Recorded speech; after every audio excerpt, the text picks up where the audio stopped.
Just over a week into the West Coast League season, the Lefties are back at it. Game 2 of this season's Cross Ferry rivalry as your Port Angeles Lefties take on the Victoria Harbour Cats. I'm Evan Schmeiser representing Ocean City, New Jersey and Sacred Heart University. I'm joined by Griff McClellan from Manchester, Vermont and Oklahoma State University. Griff, yesterday was an odd game. The Harbour Cats ambushed the Lefties for 6 runs in the first and 3 more in the second. There were absolutely some positives from Port Angeles, though. Cole Acker had a strong showing over 3+ innings out of the bullpen, keeping the Victoria lineup guessing. The Lefties showed their ability to battle back once again. They brought the tying run to the on-deck circle with nobody out and the bases loaded in the 8th. Port Angeles just needs to put it together and fire on all cylinders. We've seen it in pieces, and we've seen some big innings. It's all about just putting it all together, my friend. Absolutely. They fell into a hole rather quickly, and what seemed to be inescapable early on. They kept chipping away at the lead later on, and they were threatening later in the 8th inning, something they did on Sunday against Springfield.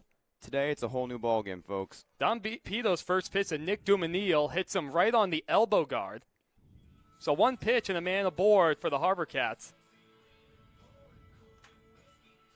Don Pito, rising redshirt sophomore out of Long Island University. 61 2/3 innings this past season, 73 strikeouts, 36 walks. He's been really good for the Lefties to get things going. This will be his second start of the season, 3rd game overall. The first pitch taken for a strike by Tyrus Hall, 0-1 the count. 3.37 ERA overall, over 8 total innings, 6 strikeouts. Keep an eye on the walks, 7 walks. But he has been really effective, though. And the Lefties absolutely could use that tonight. A good curveball, 0-2 the count. Had to wait just an extra moment for the strike call from the home plate umpire. So Nick Dumanil on first to get things started. He has a good lead. Hall behind 0-2. And there goes Dumanil. Pitch is swung on it high in the air to right center field. Chris Schuhart over into the alleyway. He has a beat on it and puts it away. Good work there from Pito, able to recover, get the next man.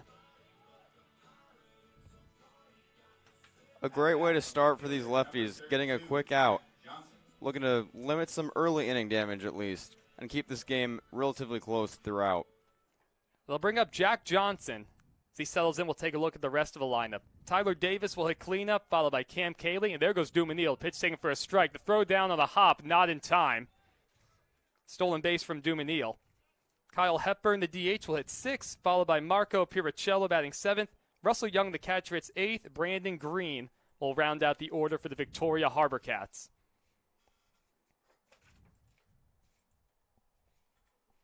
Pito comes set. Here's the 0-1 with 1 out and a man on second. Late on a breaking ball that time. He's behind 0-2.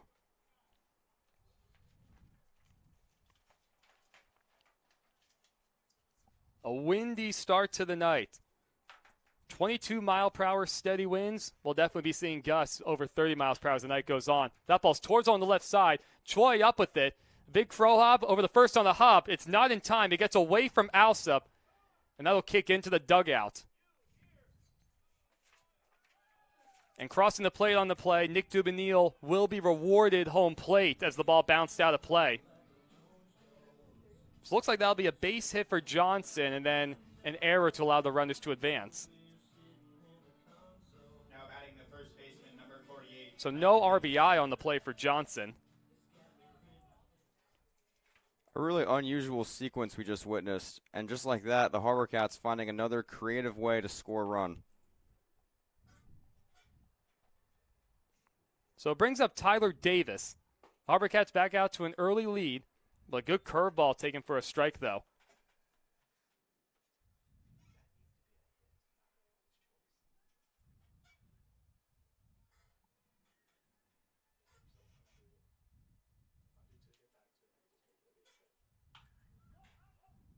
So that ball is hit in the air out to left. Kuster comes running in and makes a bit of a low grab by his waist. Able to stick with that ball, dealing with the wind. So 2 outs now, and Johnson remains at second base. At bat, the right fielder, number 20, Cam Coley.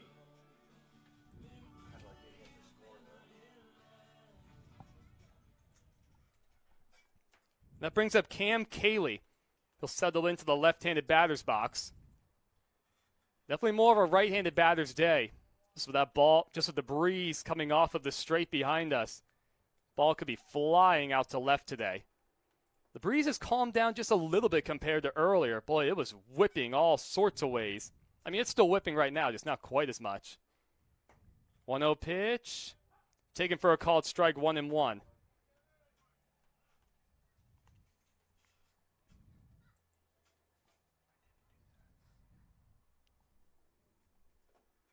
So 1-1 the count, 2 outs and a man on second. But the lefty Cayley at the plate. Shortstop Choi playing in the back pocket of Johnson. As that ball's fouled out of play down the left field line. Ball did jump off the bat. Definitely have to keep our eyes on all these baseballs hit in the air, especially some potential infield pop-ups. Harbour Cats looking to utilize small ball once again. 1-2 taken in the dirt. Good play by Taylor.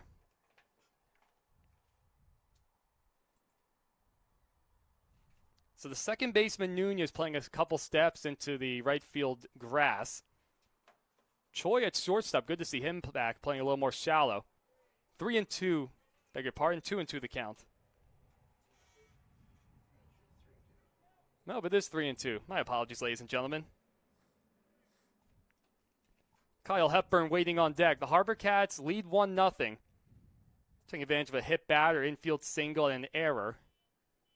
There's a 3-2 pitch. That ball's off the end of the bat out to center field. Billings gets turned around just for a moment. He's able to recover and put it away to retire the side. No runs, or excuse me, 1 run, a hit, and 1 man left for the Harbour Cats. Lefties will come up to take their first swings in just a moment.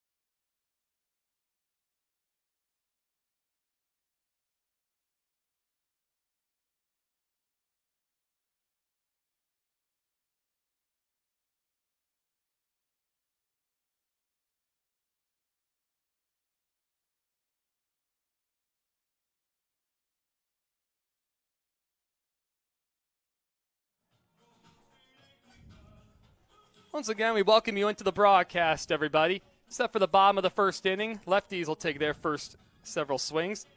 Be Roberto Nunez, B.Y. Choi, great to have him back in town. Derek Gifford will hit third. Owen Alsop, the cleanup man. Chase Taylor gets to start behind the plate. Jacob Billings bat 6, followed by Chris Schuhart. Cam Kuster will be the 8th man. Zach Kim will round out the order as the designated hitter. And the lefties will take their stabs against Jack Seward on the mound. 6'3", rising sophomore, 205-pound righty, Central Arizona College. It'll be his 3rd start, a .150 ERA, 6 total innings to his credit, 4 strikeouts, 3 walks.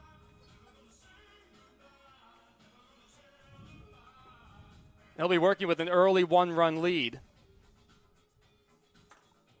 So Nunez will dig in, taking his first swings. 1 for 4 last night with an RBI, hitting .438 overall. He's been off to a fantastic start. Out of Embry-Riddle University, a big-time program out there. 7 righties in the lefty lineup. Ironic, but with the wind, it makes perfect sense. First pitch is ripped right into the glove of the third baseman, Marco Piricello. Great swing from Nunez. It results in an out, though. I like the start for the lefties, looking to attack early and just find ways to put the ball in play. 1 pitch swinging, 1 out. A good start for Seward. And it brings up B.Y. Choi.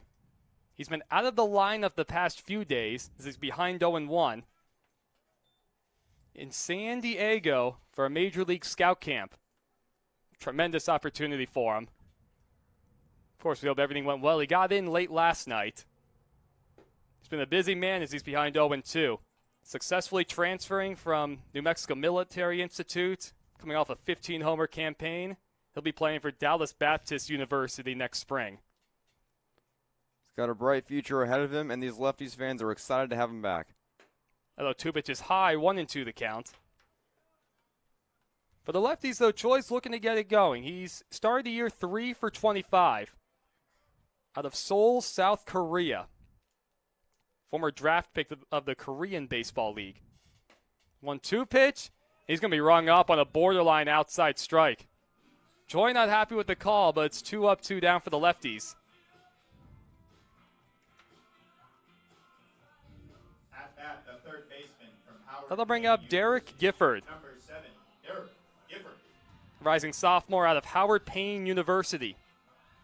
Native to Stevensville, Texas. He'll get to start at third base today. One of the 2 lefties in the lineup is off the end of the bat, nubbed to the third baseman Piricello. And a wide throw, but Davis able to hold the bag.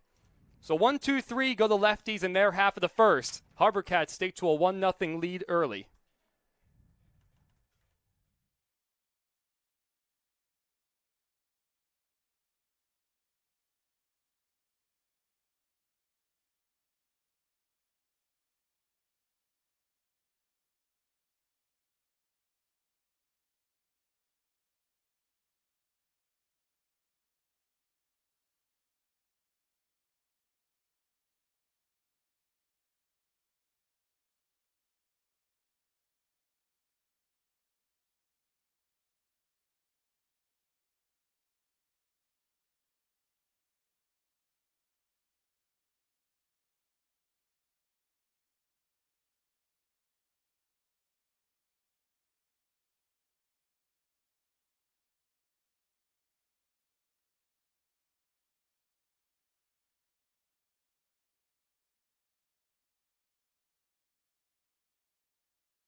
Welcome back to the broadcast, everybody. 6, 7, 8 hitters coming up for Victoria. Hepburn, Piricello, and Russell Young. Pito back out, looking to settle into the ball game on this cold, windy Tuesday evening. 2-0 the count to Hepburn. He went 2 for 2 yesterday with a home run.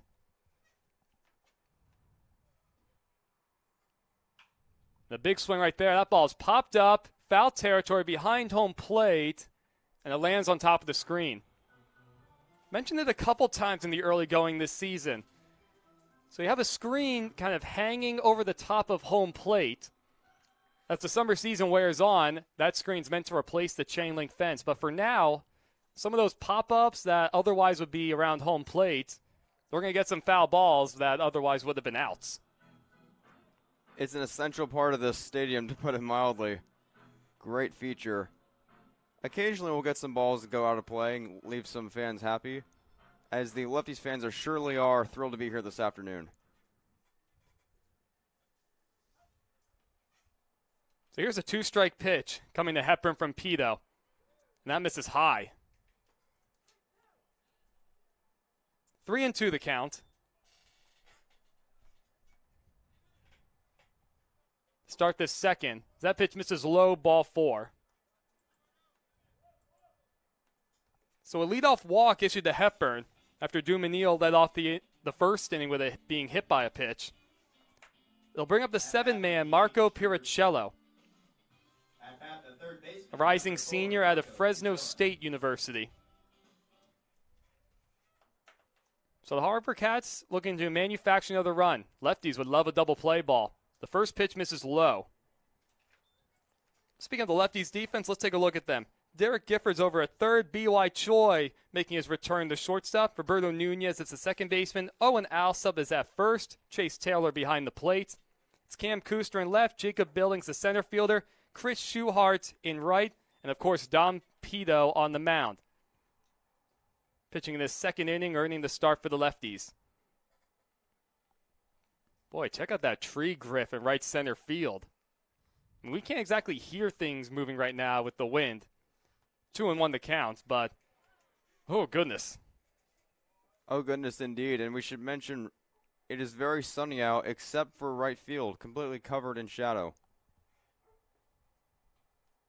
Here's a 2-1 pitch. In the dirt, 3-1. Another good play by Taylor. Snap throw to first. Safe is the call, but good heads-up play by Taylor. Hepburn was kind of sleeping out there, walking back to the bag. Hepburn needs to watch out. If you're going to steal, you have to have a massive lead, but at the same time, Oh, he wasn't going anywhere. He was just falling asleep. you have to stay alert at all times. 3-1 pitch, check swing. They appeal to the field umpire, no swing. So back-to-back walks to start the inning for Pito. Puts men on first and second with nobody out. Pito looking to settle into a groove here, and this deficit is obviously not nearly as large as it was yesterday. But so far, not a terrible start for these lefties. They are hanging in there, and they have such great talent, and they are looking to limit some damage here with nobody out and just seek probably a double play or something to keep this game a one-run game. Absolutely love a double play ball as the catcher Russell Young will bat. Lefty set to turn two. Young shows bunt. It's bunted hard back to the box. Pito goes to second for one. Over the first. Safe is the call first base on a bang-bang play. Heads up play by Pito getting that ball to Choi at shortstop.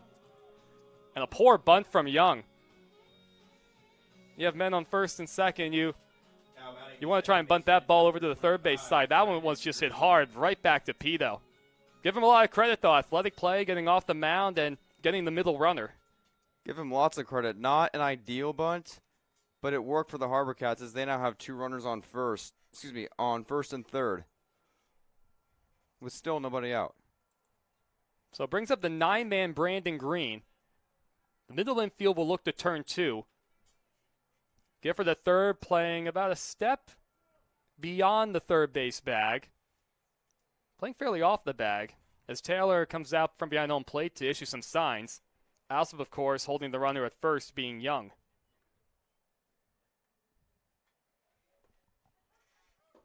That's low. The runner goes. They're going to throw, and it's cut off by Choi coming out in front of second base. Pretty good first and third attempt. Hepburn not quite biting it. So 2-0 the count, one out, men on second and third.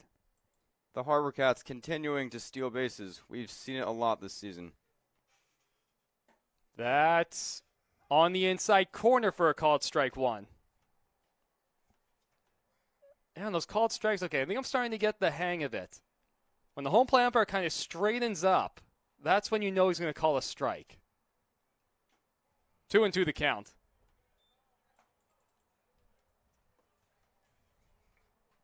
Very matter-of-fact strike call.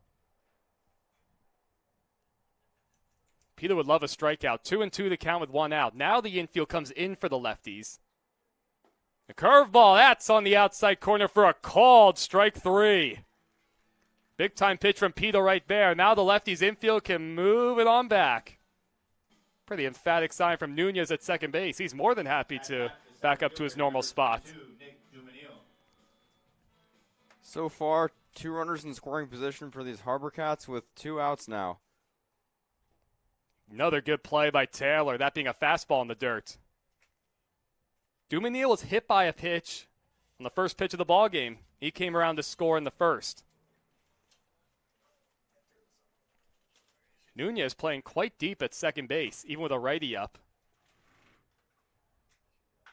That ball's on the ground. Third base side. Gifford up with it. Good play on a tough hop across the diamond in time. Really excellent play by Gifford to stick with that ball. Big time pitch from Pito, able to work around a second and third, one out jam. Lefties see if they can work on that 1-0 deficit in just a moment.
Well, we're set for the bottom of the second inning, everybody. I'm Evan Schmeiser, joined by Griff McClellan.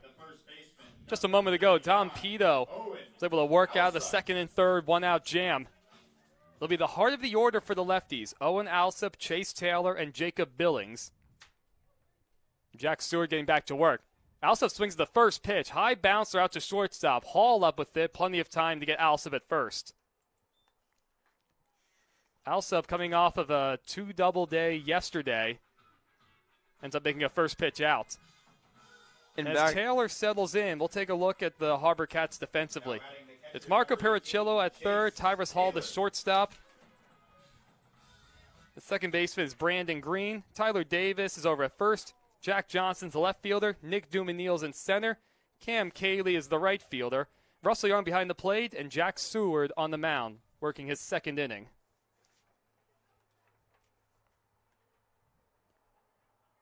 In his second inning of work, quick outs on one pitch both times for Seward.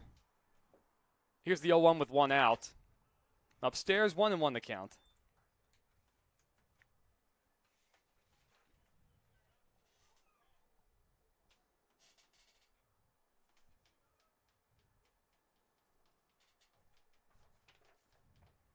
Billings waits on deck. Well, Russell Young wanted that call. Ended up hesitating just for a moment before getting the ball back to Seward. So 2-1 the count. That's a little inside. 3-1. Good hitters count for Taylor. The third baseman Pericillo playing way over towards the line. Almost looks like kind of a late inning setup to guard the lines to prevent a double. 3-1 pitch is off the hands. Hall comes up to charge it. Throws on the run in time. It's what the doctor ordered if you're the Harbor Cats. A couple ground ball outs to start the second. Seward maintaining some early consistency. What the Harbor Cats need. That brings up Jacob Billings out of Chaffee College, one of the 7 right-handed batters in this lefty order tonight. Comes up empty on the first pitch fastball. Aggressive swing from Billings.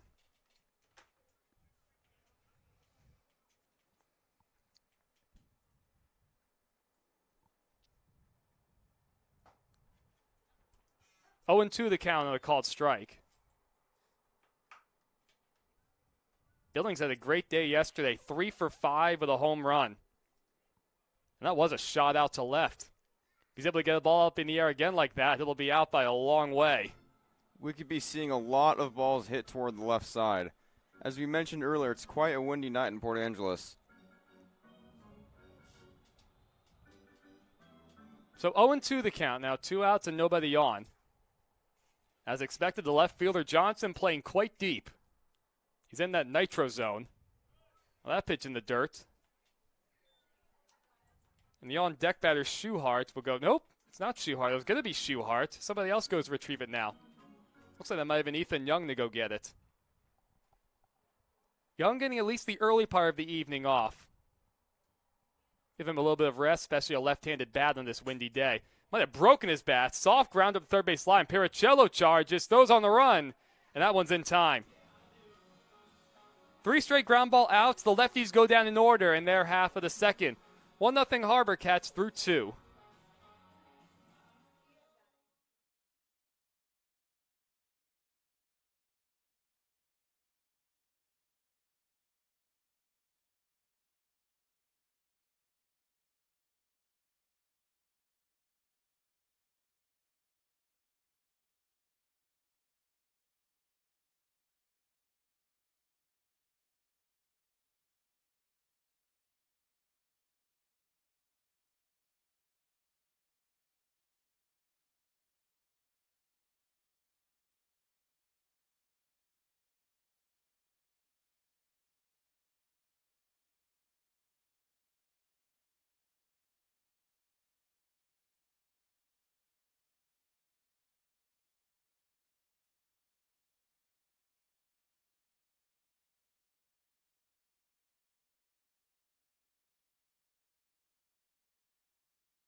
2, 3, 4 coming up for the Harbor Cats in their half of the third. Pito back out for his third inning of work. Also able to see our mascot Timber the Marmot assisting with a game of dizzy bats. The first pitch, chopper to Gifford at third in time. Some quick ground ball outs on both sides. So far, a relatively quick start to this ball game.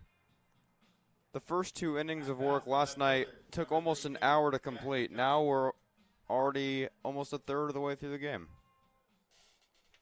And see if Pito can build off some momentum. Able to leave a couple men aboard and back in the second, able to get a quick ground ball out. You love to see ground ball outs if you're pitching coach Ian Turner. That ball's out to center field. Billings goes back a few steps over towards right center. He's able to put it away. El Pito able to make quick work of Johnson. That'll bring up Tyler Davis. He flew out to left, his only at bat. Anyway, Griff, so of course we were able to see Timber the Marmot between innings.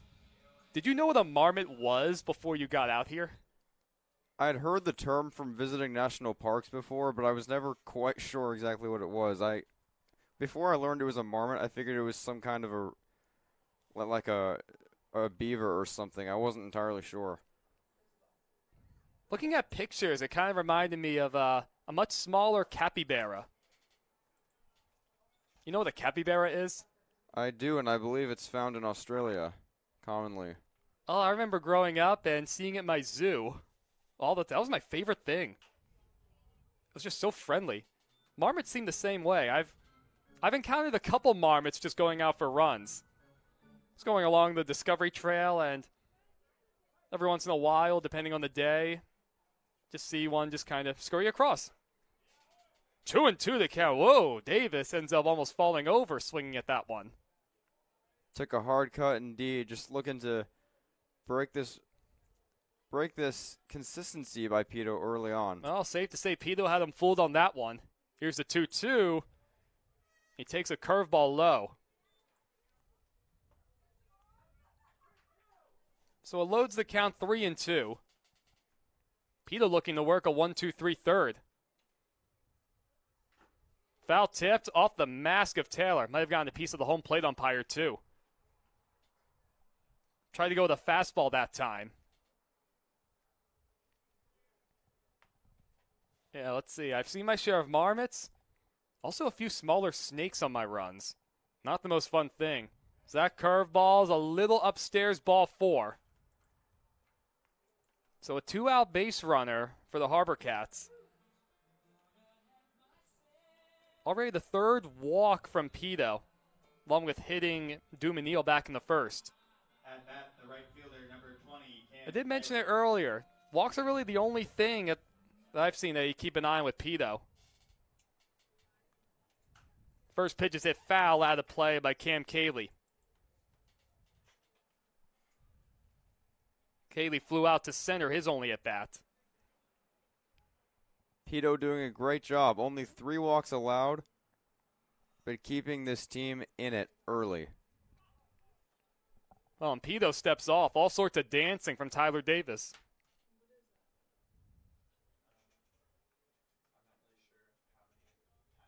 Wouldn't it be a bad time to take off? He has an aggressive lead. He does not go the pitch taken outside. If you're going to attempt to steal, which the Harbor Cats used to the best of their strengths, you're going to have to make sure you take off quickly with a somewhat decent lead. Only 1 stolen base for Cayley. Longer hold from Pito. That pitch a little down and in. Hearing a little extra chatter from both dugouts now.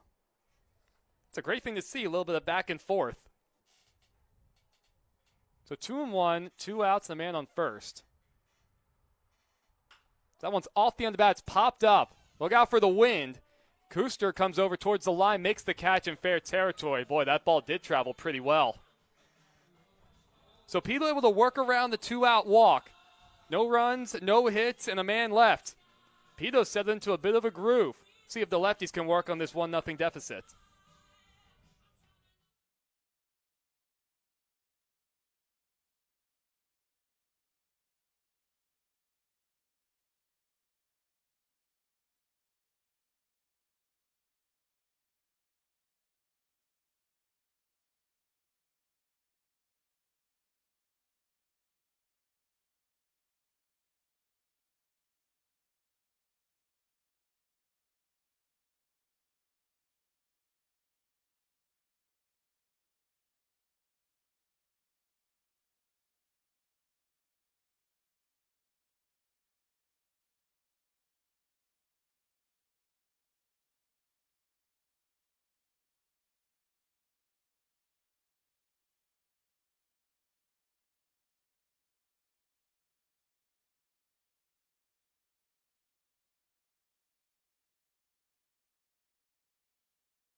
Bottom of the order coming up for the lefties.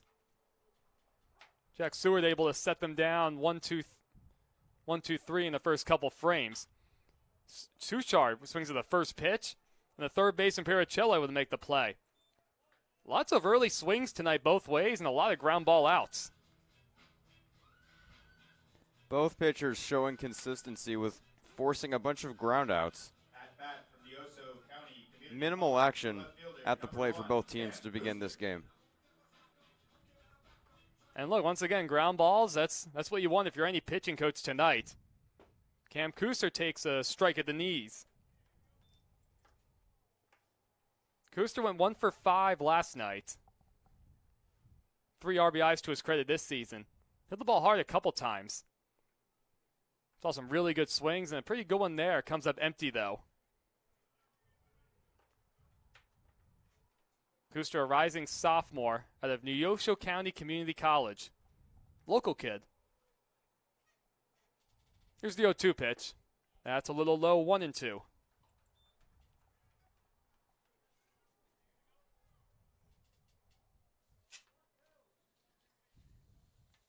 Right now, first-year Lefties manager Carlos Ramirez just watching and waiting in the third base coaching box. That ball's ripped through the middle for a base hit. Kuster's found his groove, another base hit for him. A great piece of hitting, too. Putting it right back where it came from, especially on the 1-2 pitch. At bat, the DH, number 10, Zach. That'll bring up Zach Kim. Still bat with a 1-out base runner. Lefties trail 1-0. The Harbour Cats will look to turn 2. Good to see Jack Seward working out of the stretch. That fastball right down the chute for strike 1.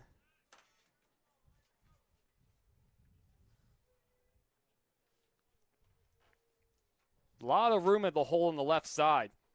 Pericello just, with all these righties, really playing him to pull. That's in the dirt. Good play by Young. Aggressive secondary lead from Kuster, but he has nowhere to go. A bit hesitant from Kuster to perhaps be ambitious enough to take off for second. The lefties will have to match the intensity shown early by these Harbour Cats in game 1. A short lead from Kuster. Here's the 1-1 to Kim. That ball's off the hand. Soft grounder. Tyrus Hall comes to get it. Off bounce throw to second. It goes in the right field. Kuster's going to hold up at second base. Cayley was able to back it up in right. Well, a mistake in the field from the Harbour Cats. Softly hit ground ball. Tyrus Hall tried to make a bit of an off-balance, kind of acrobatic play to turn his body towards second base instead of taking a sure route at first. Second baseman, number 21, Lefties will gladly take it. Roberto Garza Nunez. And that brings up Roberto Nunez. Lined out sharply to third base to open the ball game. He's been seeing the ball extremely well. Great to see him with an RBI opportunity. That pitch is way outside.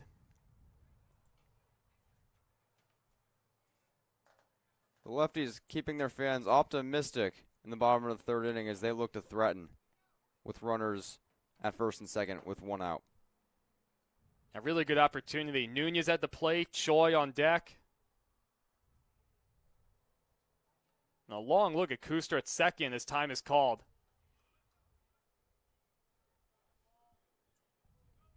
Kuster has good speed. See if that can play any kind of havoc with Seward on the mound. You have the second baseman Green coming in just to keep him close. Low 2-0. Fans can smell a little something at Civic Field. Good hitters count for Nunez. Center fielder Dumanil playing pretty shallow. Johnson, even with the wind, not all that deep in left field. Was on the ground. Third base Pericello up with it. He goes to second for 1. Ooh, a good play by Green at second. That was going to be a wild throw. It was off the bag wide over towards the left field side of second base. Green had to come off the bag to get it. He came back to touch second with his glove. Another break right there for the lefties. That had a chance to be 2. Some poor defense, though, keeps the inning alive for Port Angeles.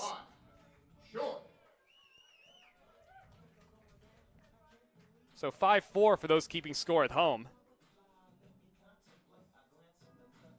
A great adjustment at second base to get a much-needed second out for these Harbor Cats. Well, Carlos just finished giving out some signs, and Choi will dig in. RBI chance for him. He comes up empty on the first pitch fastball.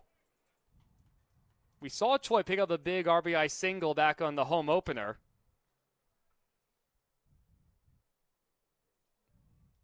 Still trying to find that same form, though, from last summer and this past spring at New Mexico Military Institute. There's a lot of room on the right side. He's behind 0-2 on the fastball on the inner half. So Seward went outside to start. He went back inside. Now the catcher, Young, will get out from behind home plate to issue some signs, just in case Nunez takes off from first. So 0-2 the count, 2 outs, men on first and third for the Lefties, looking to tie this game up. Swung on and missed by Choi. He goes down on 3 pitches. Similar to Pito earlier, Jack Seward able to work out of a jam. He's able to work around some bad defense from the Harbor Cats. Still 1-0 Harbor Cats through 4. We got a good pitcher's duel going at the moment. Tonight, all Rainiers.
Well, we're set for the top of the 4th inning, everybody. It's been a breezy start, quite literally and figuratively. This 4th inning is brought to you by Leeds Farm. Leeds Farm Supply and Equipment Sales is the Peninsula's premier family-owned farm supply and equipment dealership, where we service what we sell. Shop local, support local, shop Leeds Farm Supply. Pito's first pitch is outside for ball 1 as Hepburn's up to the plate for the second time tonight. That pitch is outside again.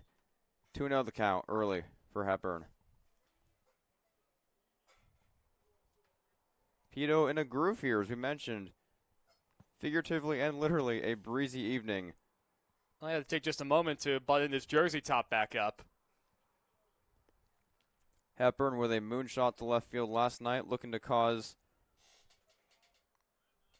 more damage to the Lefties tonight as he takes a ball outside. 3-0 the count.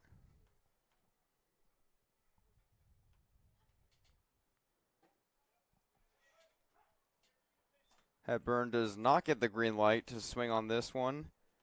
The count is 2-1. Hepburn's next pitch is low and outside for ball 3.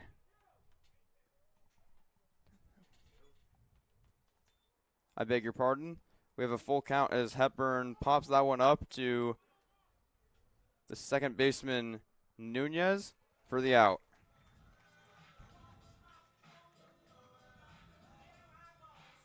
That's a good piece of pitching from Pito, able to battle back after falling behind 3-0. He's been really effective when he's able to locate that fastball up in the zone. It is a good firm heater. He's been throwing a lot of the four-seam straighter varieties. But when you have good velocity, it's tough to catch up to. Piricello, the next man at bat, takes a called strike. Pito's next pitch is low in the dirt outside for ball 1.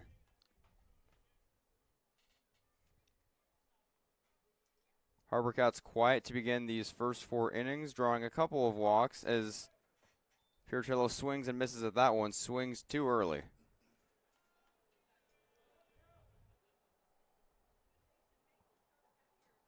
Pito gets ready, deals outside, ball 2. Count even, 1 out. Piratello waits, and he swings and misses at a cutter outside for out number 2. And look, I know I just mentioned it's been majority of the fastballs have been the straight four-seam variety. That looked to be a two-seamer. That had some wicked tail on it. I mean, there's nothing Piratello could have done with it. The pitch ended up almost a foot outside the strike zone. We see right here, Pito's doing just about all of his damage on the mound with the fastball. I mean, look, if you're able to get outs early and just keep them guessing with one pitch, you don't have to use as much of your secondary stuff. You're in a good position. You certainly are, as Russell Young is up to the plate now. 1-1 the count. With 2 outs. Pito deals, and that one is swung on and missed by Young. 1-2 the count. Pito looking to get out of yet another inning and continue his early stride as that ball is fouled back into the net. Young stays alive.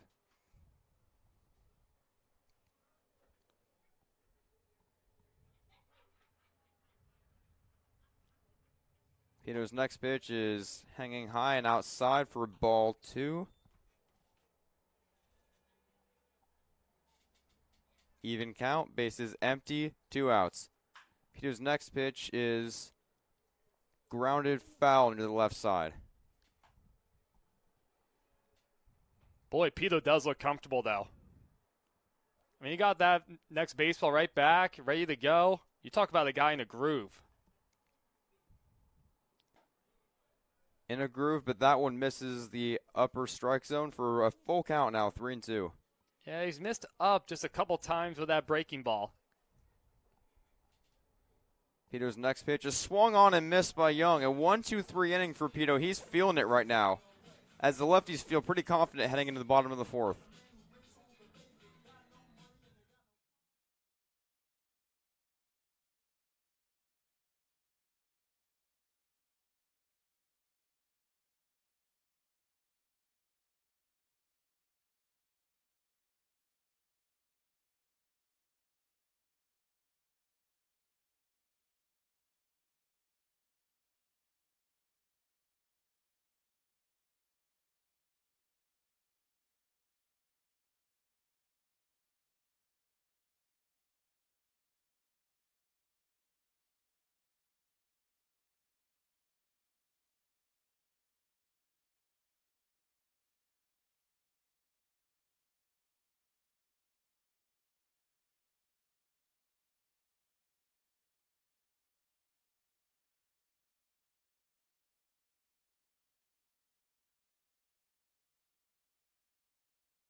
Welcome back to Port Angeles, folks, as we enter the bottom of the 4th inning. Derek Gifford leading off, as Alsup and Taylor will follow in the lineup.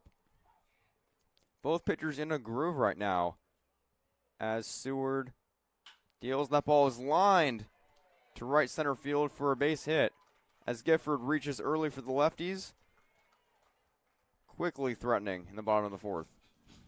Talk about ambushing a fastball right there. That pitch was middle.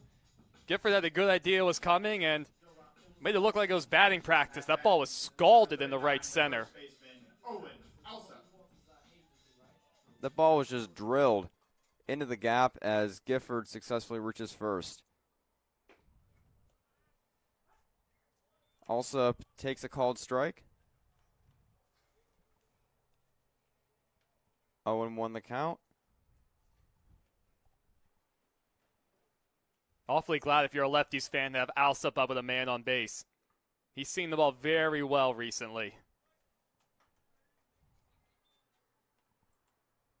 1-1 the count now with a runner on first.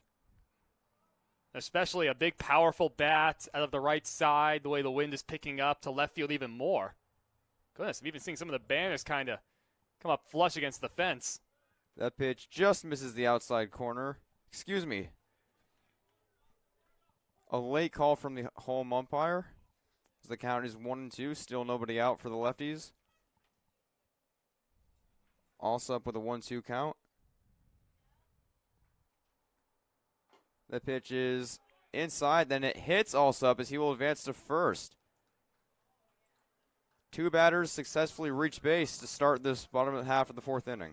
That's a major break for Alsup and the Lefties, especially already being buried in a 1-2 count. And just come back and just end up hitting him right on the jersey. Last thing you want if you're Seward and the Harbour Cats. Now the Lefties are in business.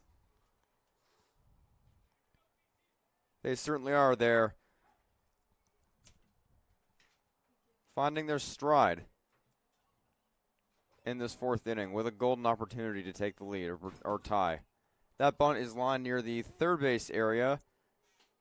And Taylor is retired at first, but we now have two runners in scoring position for the Lefties.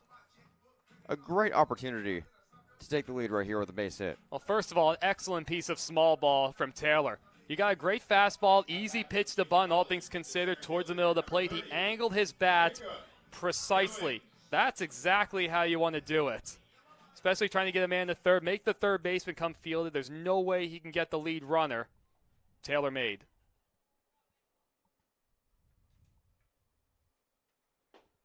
Pitch is outside and low for ball one.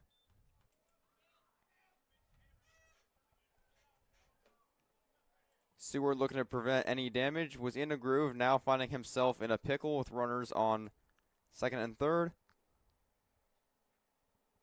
Billings at the plate had a hot night last night as he grounds that one foul near third base. 1-1 the count. And of course, Billings knows this. Everyone in the Lefties dugout knows this. Billings has to do a job right now. You have the Harbour Cats playing the middle of the infield back, conceding a run on the ground ball. You need this right here to at least tie the game. This next pitch is low outside for ball two.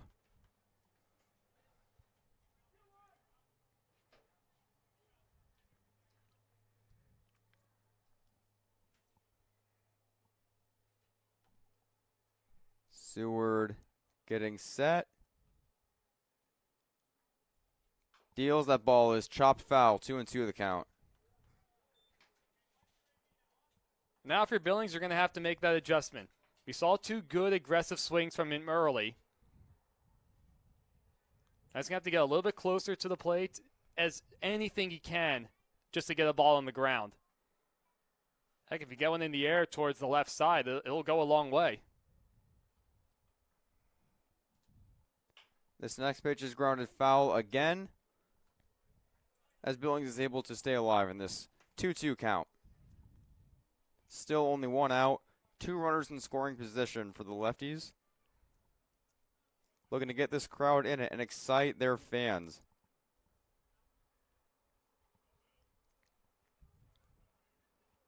That pitch is low outside, as Billings takes it for a full count now. Now you have to wonder if you're Seward. Do you go after Billings with a fastball, or would you rather take your chances with Schuhart on deck?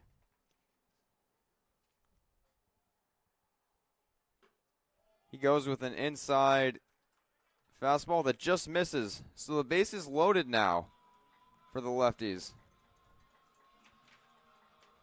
Golden opportunity for Port Angeles.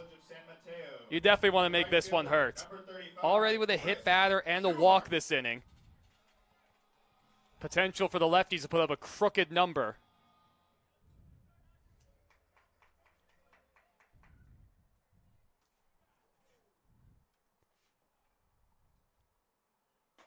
First pitch outside, ball 1.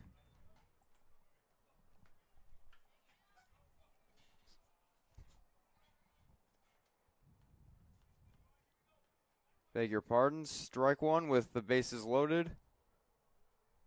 Kuster looking to get the lefties back in business here as that ball is popped up near the first baseman as Davis is able to haul it in for the first out. Excuse me, second out. Bases still loaded. Well, you can't ask for much better than that other than, I guess, a double play ball if you're Seward. Able to just saw him off and get a weak pop-up on the infield for an infield fly roll. Heck, now if you're Kuster, you need a base hit right here. He's looking to line one perhaps up the middle, a gap between second and third. As he swings and misses at that pitch outside, 0-1 quickly the count.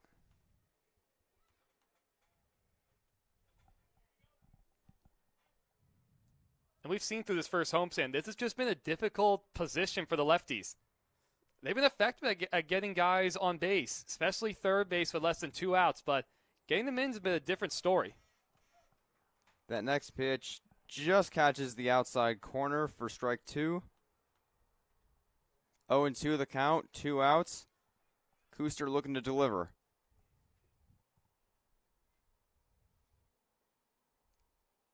Kuster takes a called strike inside. So the lefties unable to convert. A missed opportunity for the lefties as the score remains 1-0 going into the 5th inning. And we are going to keep it here between innings, ladies and gentlemen. Time to learn a little bit more about Port Angeles. I couldn't believe this when I first found it. So David B. Bentley sought to build overseas relationships for his home community on the Olympic Peninsula. His travels took him across the pond to Mutsu City, Japan. He liked what he saw and formed the Peninsula International Relations Association in 1991. The first group of Japanese students from Mutsu journeyed to Port Angeles in 1994. They stayed with host families, and the relationship was made official in 1995. So people from the ages of 2 up to 80 have gone back and forth between the cities of Port Angeles and Mutsu, Japan ever since. 5 Port Angeles mayors have also made the journey. The city of Port Angeles also had the Valley Creek Friendship Bridge built in 1999, serving as a symbol of the bridge friendship across the Pacific Ocean. 38.5 inches long structure. I mean, Griff, I couldn't believe it when I first found that. That's very fascinating to mention. I gotta say, I love this historical segment we incorporate every game. It's so neat to see the Port Angeles community, which is very close-knit, both locally and globally. I mean, look, unless I went to some museum or found like an elder statesman in Port Angeles, these are kind of things I would never know about. The kind of things that I would just never even think to look for. You ever spend much time overseas, Griff? Much international travel? I have on a few occasions. I've been to the UK once. I've been to Iceland once, Germany. I visited Canada a few times. Pretty fascinating to travel the world. A life goal of mine. As that pitch is a called strike on the outside corner. Next pitch inside for ball 1. I've only left the country once. I spent 3 weeks in Ireland and Northern Ireland for a school program. Ireland is on my bucket list. One place I've never visited. Beautiful country. Big fan of Galway, a little further north and towards the coast, and I really like Dublin. I mean, it's quite literally an old Viking city. I could feel the Viking in me as I was walking through there. This next pitch is high up near the head area of Green. Brandon Green, that is, as he evens the count to 2-2. He grounds that one near the shortstop, who fumbles it and can't get hold of it. An error on Choi as the lead runner is on with nobody out. And that's usually as routine as it gets for Choi. We're used to him being so sure-handed. It didn't look like the ball took any kind of crazy hop. It just seemed like he kicked it. At bat, the center fielder, number 22, Nick Dumanil. Very playable by Choi, just mistiming it. This next pitch hangs in for strike one. And you know, it's so good about Pito, able to predominantly use his fastball the first couple times through the order. Now he's able to go to that curveball, and the opposition doesn't have as good of an idea of what kind of action it has. He grounds that one fair near the third baseman, who flips to second for the out, throws to first, and that's out. A double play. A much-needed double play to maintain Pito's groove they've got going on. An incredible double play. Great athleticism displayed. And nobody feels better about that play than B.Y. Choi. I mean, that ball was hit. That was a rocket to the third baseman, Gifford. Tremendous play on the backhand to get it started. Gifford overall, he's had a really good night at the hot corner. I mean, look, he's been a vacuum out there tonight. Pito's next pitch is outside for called strike, as Tyrus Hall's up to bat, attempted a bunt with 2 outs. That next pitch is flown out shallow right field as it's fielded for the final out of the inning. An interesting inning indeed, but the lefties are able to prevent any more runs from being scored. Still a 1-0 ball game as we approach the bottom of the 5th inning.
Greetings, Lefties fans.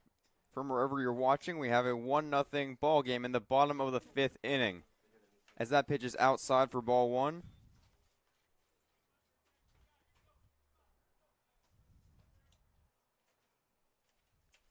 This next pitch is chopped in the dirt, fouled off, as the count is even at 1-1 now.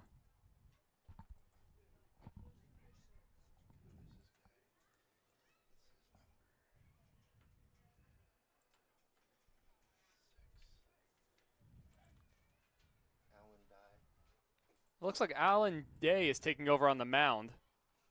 And throws that one inside. And a swing and a miss as the count is now 1-2. It's an effective one, but albeit short outing from Jack Seward. Just 4 innings. Zach Kim lines that one to right field for a base hit. The leadoff man on for the lefties. Another positive beginning for the inning as the lefties strike early, looking to score some more runs this time to finally get on the board this evening. And look, you love to see that out of your 9-man, especially turning the lineup over for a guy like Nunez. Roberto Nunez, the leadoff man in the order, looking to reach base as he deals and fouls that one into the dirt for strike one. I've seen a lot of early swings as of late from Nunez. taking an aggressive approach, swinging at the first pitch. You got to respect that. Nunez lines that one to left center field. That's going to get down for a hit and into the gap. Runner's going to round second and third, and he will be held there. 2 runners in scoring position as the lefties are in business in the bottom of the 5th with nobody out. And finally, Nunez able to get a fastball a little more towards the middle of the plate. Down in the zone, in his nitro zone. That was a bullet into the gap. From New Mexico Military Institute. Exactly what the lefties need. Number 16. Now looking to convert with a base hit would give the lefties their first lead of the evening.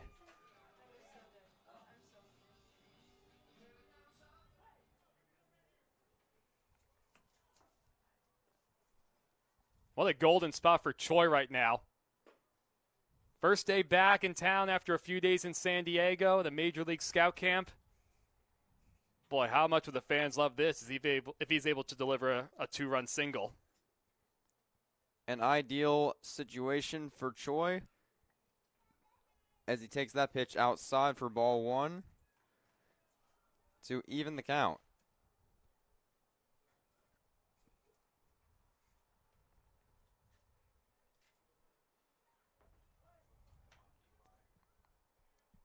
BOI looking to make some noise here in Civic Field as he takes a called strike on the outside corner, 1-2 now. Still nobody out. This is Lefties interesting. with a pretty good chance. Now the Harbor Cats just brought the middle infielders to a more of a halfway position. They were playing all the way back just a moment ago. Takes that one low in the dirt for ball 2 to even the count.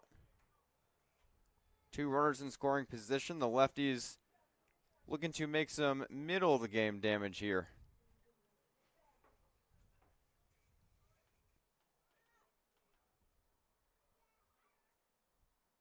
The 2-2 is on the outside corner for a called strike 3. As Choi goes down looking, the first out of the inning. And for the most part, that pitch has been open for business. That inch or two off the outer half to the lefties. That's a couple times that Choi hasn't been happy with that strike zone. Choi looked to be in disbelief after that late called strike. As Derek Gifford is up to the plate once again, takes the first pitch outside and in the dirt for ball 1. We saw Gifford, his last step out with a great swing, able to deliver a base hit into right center. That was a first pitch swing. Now the second pitch of the at-bat is low outside again for ball 2.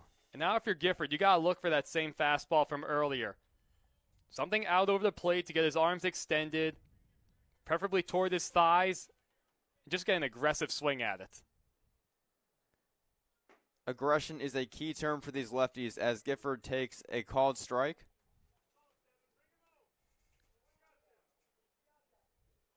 Gifford looking for a 1-out hit here to put the lefties on the board and likely give them the lead as he takes that one outside for ball 3 now. 3-1 the count. Well, he's back in that same golden position. I would think he's going to get a really good fastball to hit. You have Alsop on deck, and he's been a hot hitter. If you're Alan Day, you don't want to walk right here. Well, there you have it. That pitch just misses the inside corner. You called it. A walk perfectly timed as still only 1 out. The bases are loaded for the lefties. At bat, the first baseman, number 39. Yeah, I don't think Alan Day was trying to pitch around Gifford necessarily. I know he had a great swing earlier. I mean, look, if I'm a Harbor Cats coach, I would not want to walk Alsop to the plate with nowhere to put him. Alsop coming off a 2-for-4 night with a couple doubles as he takes the first pitch inside for ball 1.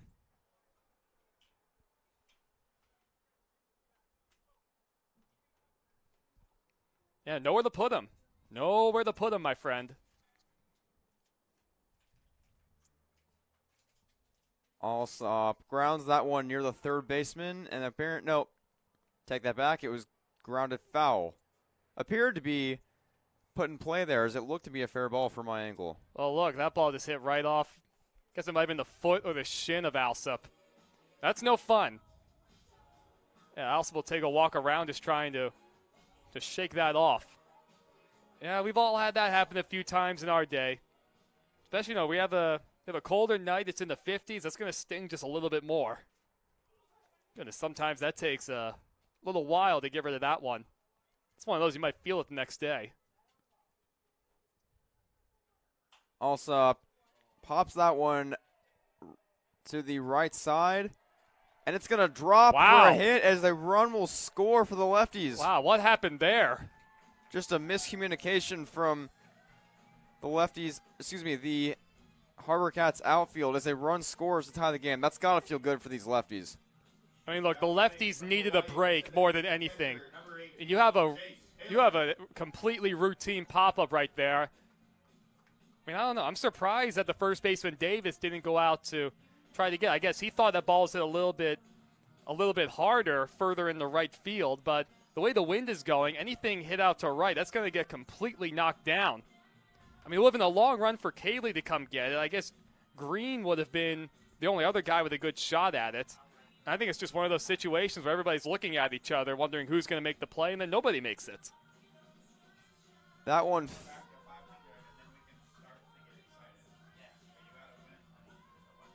That ball dropped in favor of the Lefties. A perfectly timed and placed hit. As Chase Taylor steps up to the plate now. And you're still in business if you're the Lefties. I mean, you've had your share of breaks with some things in the field with the Harbour Cats. Make that hurt. Taylor swinging at the first pitch and fouling it near the right side for 0-1 count.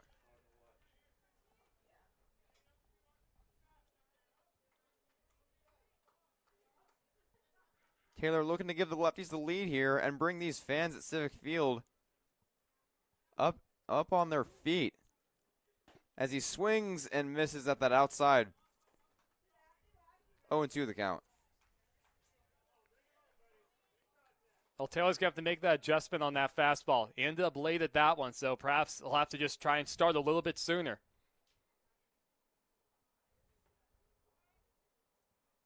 Next pitch is swung on a miss by Taylor for the second out. Griff, the shadow's starting to creep a little bit closer. It's covering the entirety of right field as well as the base path from first to second. A little bit of center field in shallow area, but well, that don't matter for the hitters. It's all about the 60 feet, my friend. It sure is, as that first pitch is taken inside for ball one with Billings at the plate.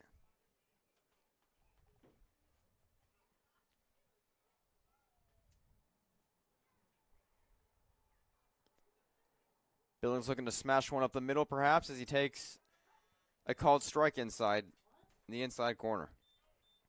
Yeah, that wind is still howling out there, my friend. Johnson left. Yeah, that looks about like no doubles defense. You have to play it that way, though, on a night like this.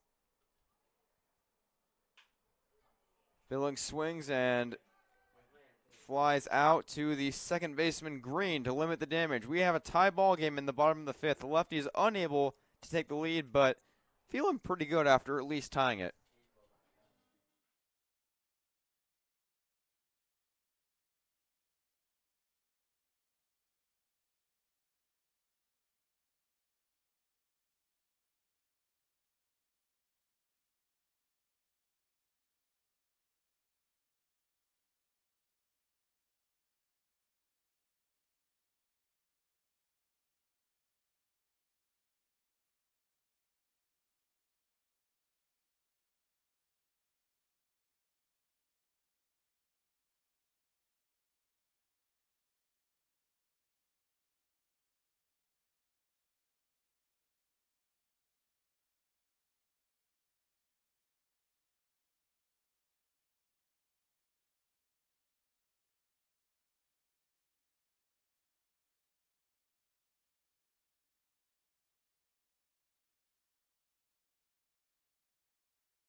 Jack Johnson up to the plate to begin the top of the 6th inning as the Harbor Cats are in a tie ball game as that first pitch is taken outside for a called strike.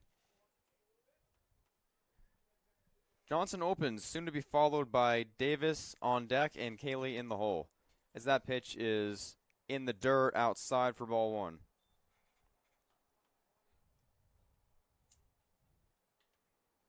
I'd love to see Pito just continue to fire those fastballs in there, continue to wheel and deal. Whoa, that was bizarre looking right there. It's called for a strike as it hit the inside corner, but it bounces off the glove of Taylor and just kind of ricocheted to the left side. I wonder if that hit off the umpire, too, on the way. Next pitch is lined into center field, but easily playable by Billings for the first out. That's got to feel good for Pito as he's maintaining his groove, going on 6 strong innings now. Oh, look, especially getting that first out, you're trying to pick up a shutdown inning. Just some of the struggles with the lefties with runners in scoring position that's continued tonight. Not a whole lot of room for error if you're Dom. Pito's next pitch is called a strike on the outside corner. Pito feeling it right now. Throws again. That ball is chopped foul by Tyler Davis. I think he just missed it. I don't know if he got a piece of that one. Definitely fooled on that curveball. It may have fooled me as well. I may have not quite seen that pitch as it was. As Pito delivers again, that ball gets away in the dirt. Near the backstop as the count is now 1-2. I was just able to wave hello to Jacob Wright of Wright Realty. I'll be responding to the $2 Rainiers on draft tonight. A popular evening for these lefty fans to come support their beloved team as that ball is in the dirt for ball 2. My friend, who doesn't love a 2 for Tuesdays? That's a bargain if you ask me or That's anyone. That's a great bargain, my goodness. That's a classic. Pito's next pitch is high outside for ball 3. You know, Griff, that reminds me. First thing I did after getting into Dublin from the airport in Ireland, I tried a Guinness. That did not. Guinness is not for me. No, no, no. I've never had that. I've heard the best place to try is Ireland, of course. Oh, God, that's one of their big things. Like I said earlier, I'd love to visit Ireland. Haven't done so yet, but would love to. Yeah, those dark beers, they're thick and pungent. Very popular. I see why people love them. Pito's next pitch is low inside, off the dirt, no swing by Cam Cayley. 1-0 the count.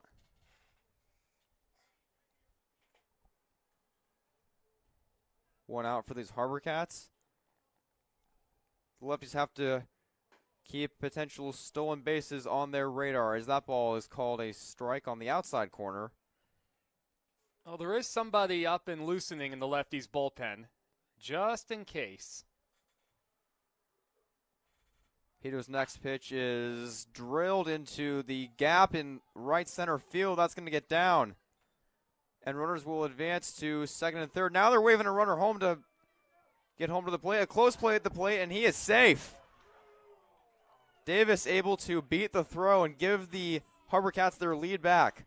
2-1 now with 1 out and runner on second. A clutch double from Cam Cayley as the Harbor Cats quickly respond. That was a good piece of hitting from Cayley. He got a good fastball to hit. I was surprised at first to see the wave around at third, but then it was a high throw coming in from Schuhart at right. He missed the cutoff man initially, and it would have been bang-bang at the plate, but of course Taylor just not able to hang on. And we have a mound visit here as Pito seems to be exiting as we have bullpen action, as you mentioned. And that'll be it for Pito. We'll be back right after this with a substitution.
We're back in Port Angeles, resuming the top half of the 6th inning.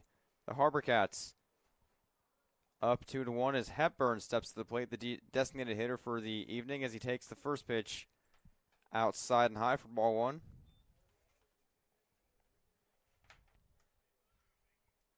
And look, Brock Mayer, the new pitcher, he's been really good for Port Angeles to start. His 5th game, 2.70 ERA over 3 1/3 innings. We saw a strong outing from him on Friday night for that suspended game Friday night and being finished on Saturday. Hepburn takes another pitch in a similar area and missing the outside corner for a 2-0 count, and now that ball is fouled back near the first base line into the stands. 2-1 the count.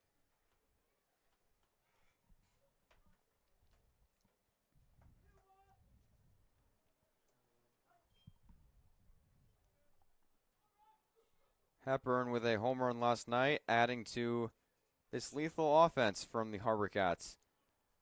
He waits that next pitch and grounds it to the shortstop, who throws to first for the out. The second out of the inning, as a runner advances to third for the Harbor Cats, looking to add to their lead here. Oh, good work at the moment for Mayer coming in to get the first batter. Now at the moment, you're dealing with the bottom of the lineup, especially with a base open. No need to groove anything too perfect to Piricello. Let's keep it right where it is. A long way to go. Plenty of chances for the lefties.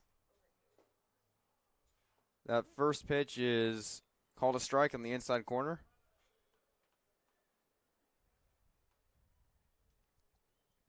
Oh, but what a job by this lefties pitching staff at the moment. Pita was excellent, and at the moment, Mayer just trying to keep it where it is. Mayer's next pitch is high for ball 1. I mean, that performance from Pete, I mean, that's a winning effort. You don't ask for much better than that for a starting pitcher in the West Coast League. It's been a very, very good night for both sides pitching, as Mayer's next pitch is grounded to the second baseman, and he bobbles it for a minute and throws to first for the out. The inning is over, but the Harbor Cats respond quickly with a 2-1 lead.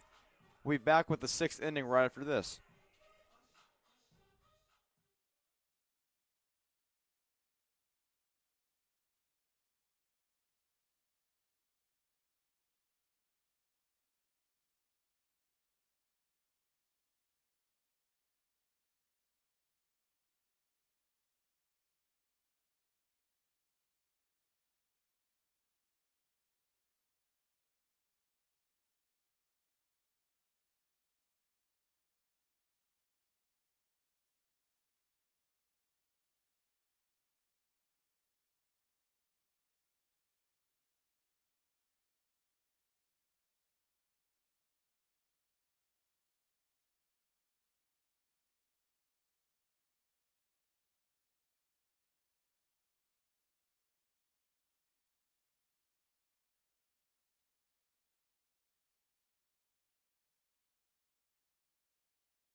Well, welcome back to Civic Field, everybody. I'm Evan Schmeiser, joined by Griff McClellan. It'll be the bottom of the order for the lefties. Alan Day back out for his second inning of work for Victoria. Harbor Cats able to put a run across just a moment ago after the lefties had tied the game back in the... Yeah, able to tie the game just a moment ago, back in the 5th. Able to take advantage of a pop-up, just landing in shallow right field, miscommunication by Victoria. Schuhart bounced out to third base in the 3rd, popped out to first in the 4th. He's ahead 2-0. That ball's ripped into center field, That's going to get down in front of Dumanil for a base hit. So Schuhart able to give the Lefties another leadoff base runner. They've been busy on the base paths.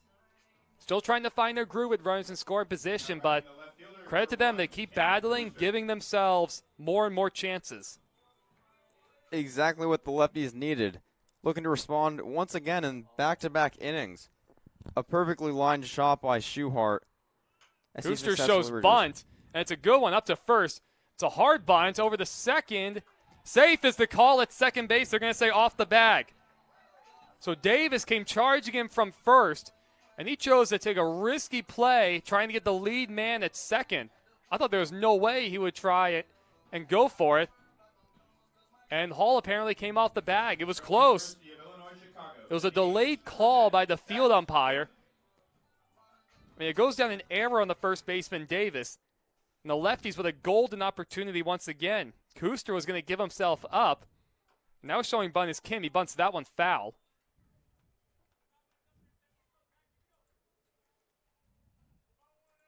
Kim reached on an opposite field single in his previous at-bat.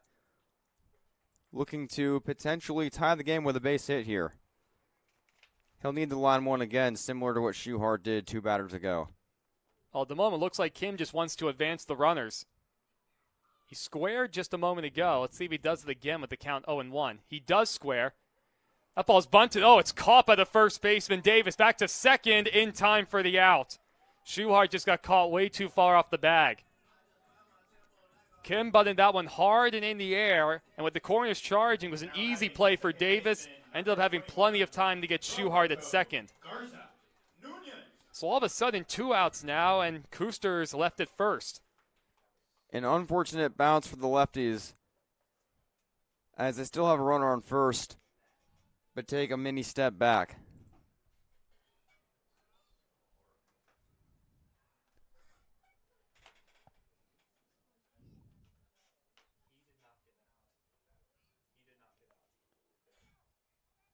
Allenday's next pitch is thrown outside for ball 1. Well, look, now the Lefties are going to have to regather. You have Kuster at first.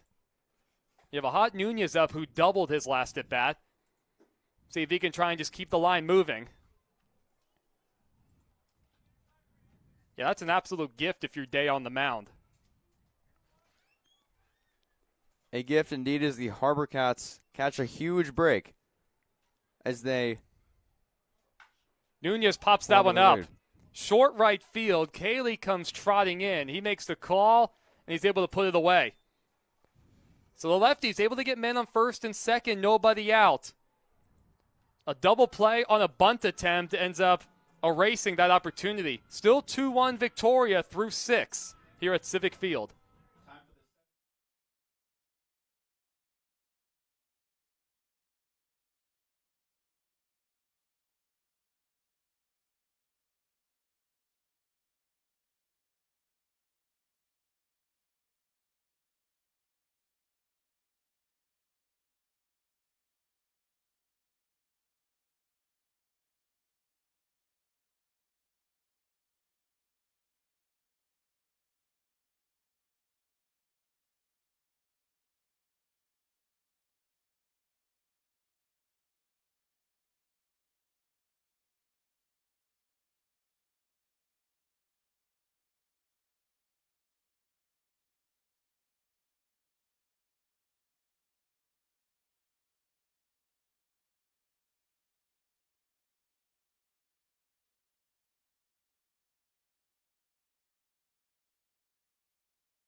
As we journey on to the 7th, the Lefties will look to continue their string of good pitching. Brock Mayer back out to work the 7th. So 2-1 Harbor Cats. Lefties still trying to figure out their runners in scoring position situation. You have a double play an inning ago on a ball bunted in the air, getting a force out at second. So it's Russell Young at the moment. Struck out his last at bat. That one said foul. Also reached on a fielder's choice in the second. And he's behind 0-2. Mayer's been really, really good overall. Now, road trip, he was effective. He was great for the suspended game Friday being finished on Saturday. Now trying to keep it right here. The 2-1 game.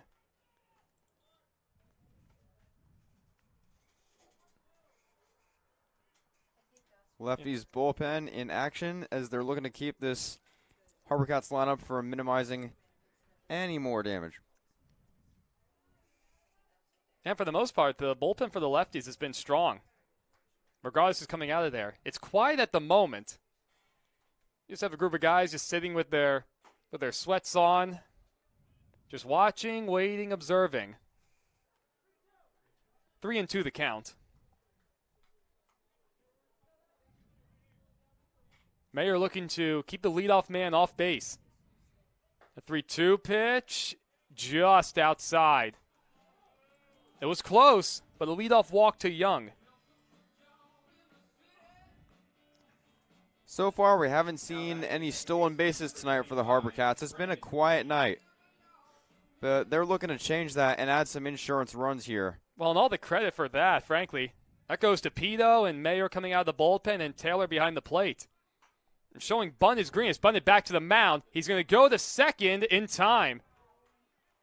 Oh, second time in this ballgame we've seen. Those first came from Pito, this time from Mayer. Able to hop off the mound. Another poor bunt from the Harbor Cats. Hard and right back to the pitcher's mound. And you're able to get an out at second base. That's exactly where you don't want to hit it if you're going to attempt a sacrifice bunt. You don't want to give the pitcher full control with easy access. Oh, 1-6 for those keeping score at home. That misses inside to Dumanil.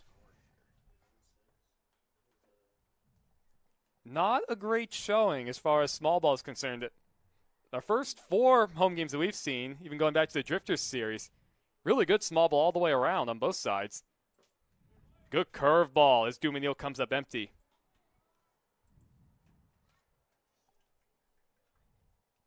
Oh, the wind still continues to howl out to left field. As the lights are on as we draw deeper into the evening at Civic Field. 2-1 Harbor Cats. Lefties looking for a double play. And Dumanil behind 1-2.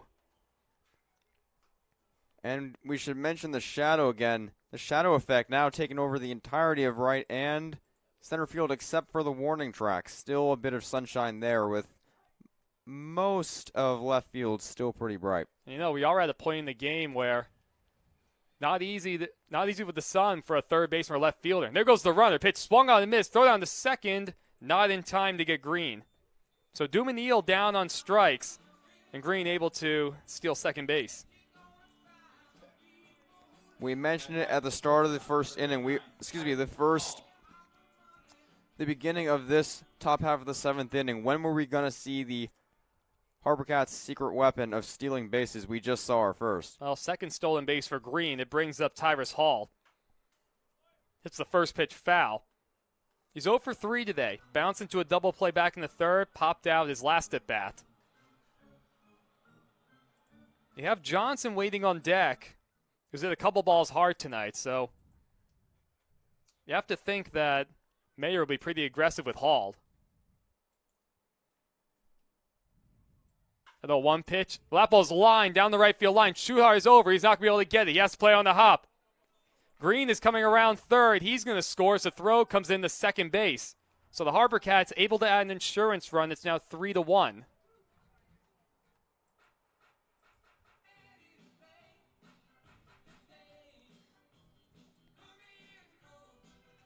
And that's just perfectly executed from the Harbor Cats, adding an insurance run here, tripling their lead.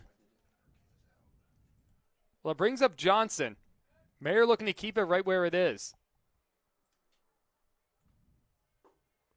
That curveball misses a little bit downstairs. Lefties will still have a few opportunities left. One of these innings, they're gonna break through, as long as they continue to get men on. So that one's popped up. Right side, off the mound comes Mayer, and he puts it away himself and casually tosses the ball right back to the pitcher's mound. So the Harbour Cats able to add another run on the Tyrus Hall RBI single. 3-1 Harbour Cats, middle of the 7th inning. Let's see if the Lefties able to push a little more across.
Number 16.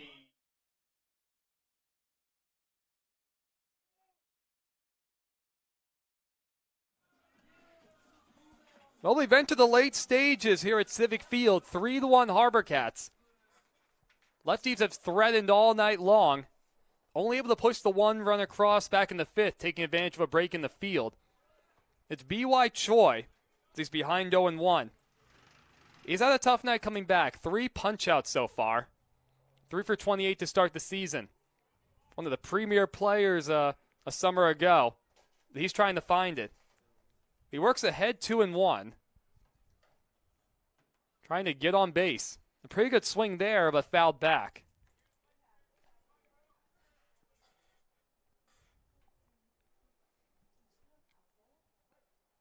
Troy looking to spark a rally here in the bottom of the 7th inning for these lefties. Well, a curveball taken low. A good take from Choi. It loads the count, 3-2. Trying to work his way on base any way he can. Lefties need a leadoff base runner. The payoff, just high and outside. The home plate umpire gave that one a good long look, but Choi will take his base. At bat, the third baseman, number A 7. great take from Choi, exhibiting patience as Gifford steps up to the plate once again. Well, it's only the 3rd walk from Harbour Cats pitching. It brings up Gifford. Swings the first pitch. That ball's lofted. Short left field. Johnson makes the call, and he puts it away. So Gifford is quickly retired on one pitch. It brings up Alsop. A quick out for these Harbour Cats, At bat, the first baseman, number 39. as Alsop represents the tying run of the plate. Looking to execute with perhaps a liner.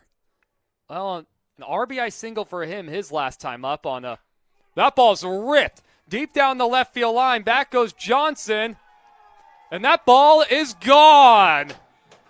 Able to stay inside the left field foul pole. Alsop jumps all over the first pitch. He has tied this baby up in the bottom of the 7th inning. 3-3 on the big fly by Alsop. able to get it up there into that wind. The flags are still gusting, able to keep it fair. That ball was hit a ton. Pandemonium here at Civic Field, fans on their feet, as we now have a brand new ball game, just like that in the blink of an eye.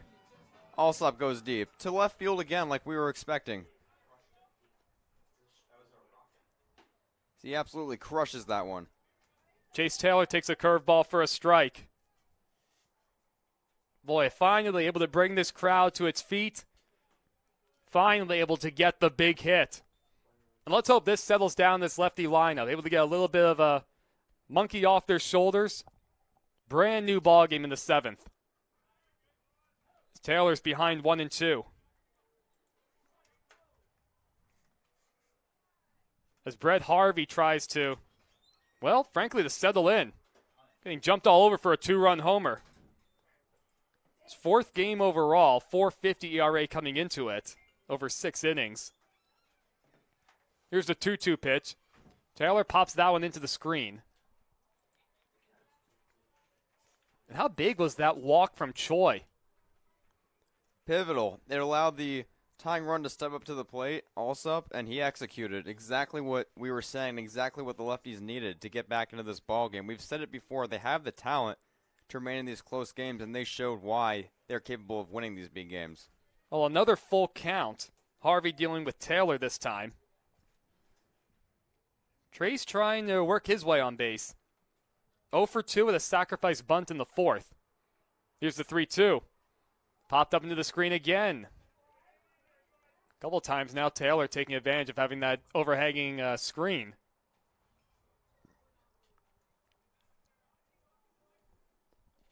A little extra chatter from the fans as well. Trying to urge their man to get on base. The 3-2 again to Taylor.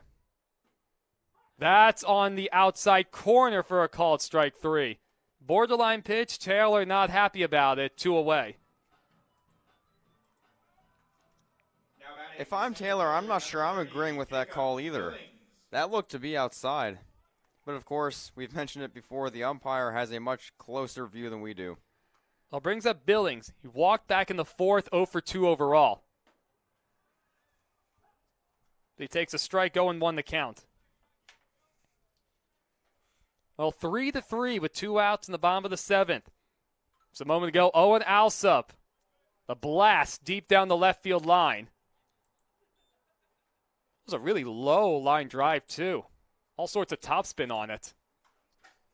Big swing from Billings hits that foul.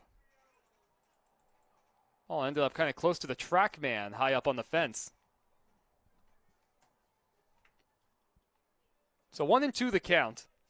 Harvey trying to limit the damage. A soft bouncer of the third base line, it'll go foul.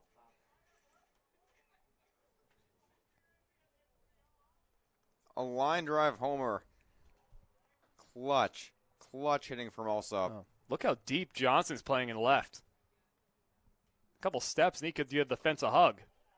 High 2-2.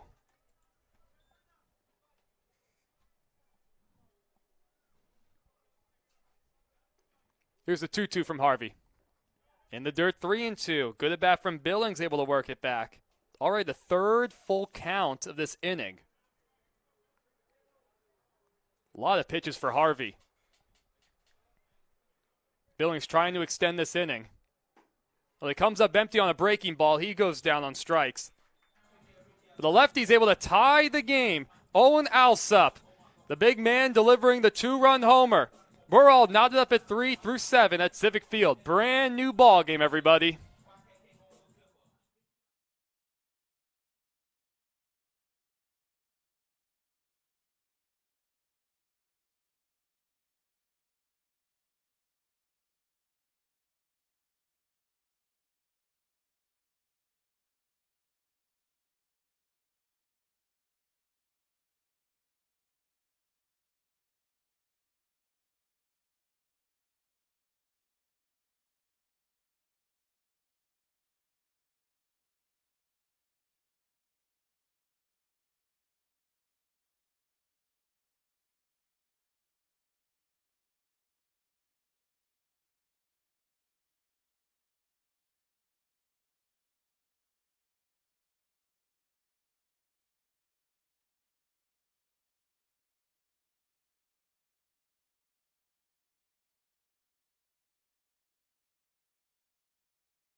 Well, everybody, things have taken a turn at Civic Field. Lefties able to tie the game 3-all as we head to the 8th. C.J. Lewis will take over on the mound, his 6th game working exclusively out of the bullpen as he delivers outside. 5.19 ERA over 8 2/3 innings. It was really good his last outing a couple days ago against the Drifters. 2 2/3, just a single hit allowed. So he evens the count 1-1. He'll face the heart of the lineup, Davis, Cayley, and Hepburn. Well, the lefty's able to respond after Victoria able to put an insurance run on the board in their half of the 7th. Then, well, Alsop had something else to say about it. The lefties need a big hit in the worst of ways. All the base runners they've had tonight. And they need to maintain similar consistency within their bullpen as we saw throughout the majority of this baseball game. Well, 2-2 the count to Davis. He walked and came around to score in the 6th. Here's a pitch from Lewis on the outside corner for a called strike 3. Davis not happy about the call. We've seen that pitch called a strike throughout the night. The right fielder, number 20. At the moment, the lefty's bullpen standing tall. And that brings up Cayley. RBI double for him, his last at bat in the 6th. This time we'll bat with nobody on. Flags continue to blow out to left field. A gusty day. And the Harbour Cats feeling an urge to respond once again as the lefties have put the pressure on in the 7th inning. Ball chopped foul at home plate. Well, it goes without saying, every pitch even more meaningful this late.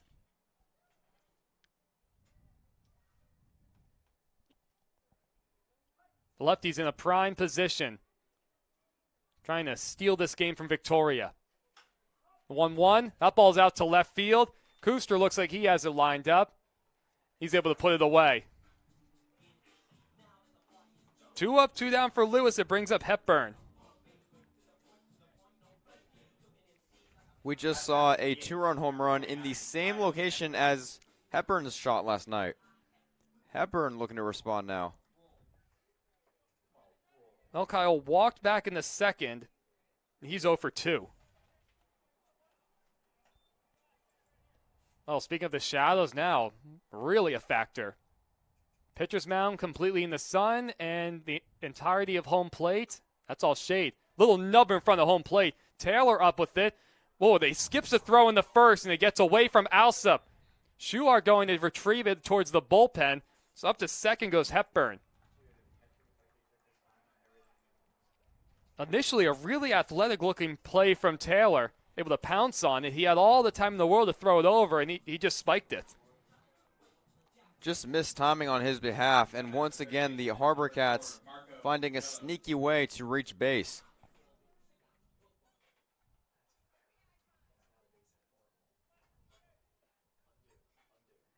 As Piricello is up to the plate now. Takes the first pitch high outside for ball 1.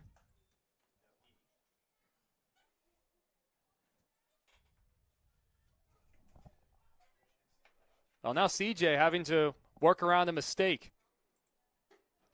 We saw earlier with Gifford able to pick up Choi on an error earlier in the ballgame, able to turn a double play. So now 2-0 the count. Piricello 0 for 2 with a walk. That coming back in the 1st. CJ gets that fastball over. Nunez consistently playing a few steps into the outfield grass with the lefties up. A lot of room on the left side. Choi playing in the back pocket of Hepburn. 3-1 the count. First base is open for what it's worth. You have Young on deck. He's also 0 for 2 with a walk. And that pitch outside, not sure if CJ wanted any part of Piricello right there. He'll take his chances with Russell Young. So it puts 2 men aboard with a couple outs. Number 13, Russell Young. Lewis trying to keep this game tied. And it's down to the catcher Young. Fielder's choice in the second, struck out in the fourth, and he walked in the seventh. Lewis able to work ahead 0-1.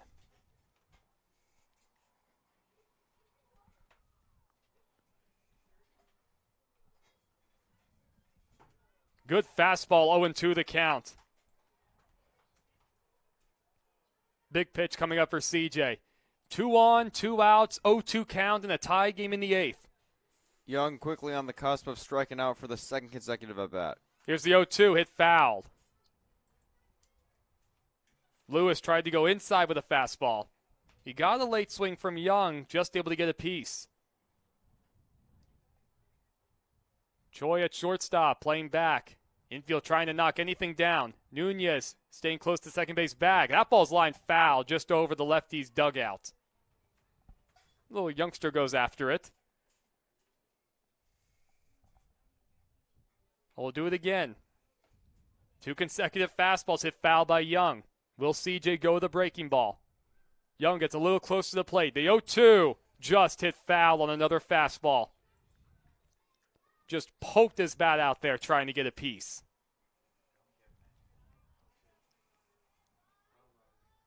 CJ attacking the strike zone. Up 0-2. The 0-2 again. Off the handle, hit foul. Looked like CJ might have gone with a breaking ball that time. A little further up in the zone. Billings in center, playing relatively shallow. Same with Schuhart in right. A couple steps over towards the line. The 0-2 again. Almost towards the hole on the left side. Choi able to backhand it. Long throw to first. It's not going to be in time. Good effort by BY. Just too much speed from Young. Also a good job by Choi just to keep that ball in the infield. A great effort by Choi. Just a difficult angle to get the runner at first. As the Harbour Cats now have the bases loaded, looking to once again make a statement. Well, with Dumanil waiting on deck, it's the 9th man, Brandon Green. He's 0 for 3 tonight. He's able to work ahead 1-0. 2 outs, bases loaded, 3-3 is our score in the top of the 8th. Popped up. Right side, over towards the lefty dugout. Does Alsop have room? Oh my, that ball drops right in front of the rail of the dugout. There's not really much of a warning track over there. Alsop trying to make sure he didn't run into the rail, try not to run into his teammates. It's a break for Brandon Green either way. Very limited space for Alsop near the dugout, but it looked like he had a chance to field that one. Here's the 1-1 from Lewis out of the stretch. Good fastball in the outside corner. Nothing Green could have done with that one. C.J. Lewis ahead in the count again. Quickly gets his sign. Here's his 1-2 pitch. Hit foul. These Harbour Cats hitters able to stay alive. Fouling off some tough 2-strike pitches. Kyle Hepburn at third. Marco Piricello at second. And Young at first. Soft chopper foul past the third base coach's box. You do have a man up and loosening in the lefty bullpen. But right now the game is at the plate. 1-2 the count to Russell Young with the bases loaded. Foul ball again. A great duel occurring right now between Lewis and Green. Yeah, see, making CJ throw a lot of extra pitches. The bullpen has been a key part for these lefties tonight as they are seeking to escape this inning without allowing any go-ahead runs. Swung on and missed. C.J. Lewis able to punch out Brandon Green. At least for now, able to shut the door on the Victoria Harbour Cats. We're still tied at 3 through 7.5. C.J. Lewis able to leave the bases loaded with a big-time punch-out. Don't go anywhere, folks. We got a good one going at Civic Field.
Well, we thank you once again for joining us, everybody.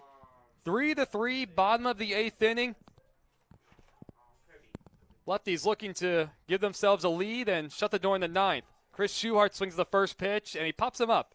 Short right, Cayley comes in. Corney's able to put it away. 1 pitch, 1 out for the new pitcher, Logan McNeil. Third man out of the bullpen for the Harbour Cats. It's his second game this season, through an inning and 2/3 against the Apple Sox.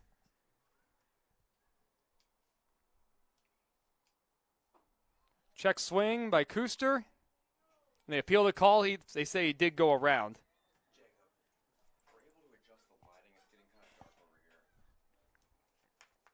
So Kuster reached on an error back in the 6th. So he's 1 for 3 overall.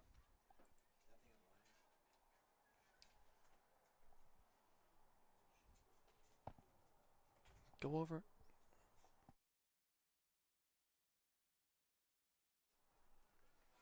Well, after the umpires get a new baseball, Kuster will dig back in. 0-1 the count as that ball's lifted in the air, left center field. Dumanil's over, and he makes the call on the catch. So a couple quick fly balls. McNeil, 2 up and 2 down. At bat, the DH, number 10, Zach Kim. And that brings up Zach Kim. He singled and came around to score in the 5th. The game is left to the bullpens as Kim hits that one foul. C.J. Lewis was able to leave the bases loaded in the Harbour Cats half of the 8th inning. 0-2 the count on a fastball at the knees. So 2 outs, nobody on base. That just misses inside.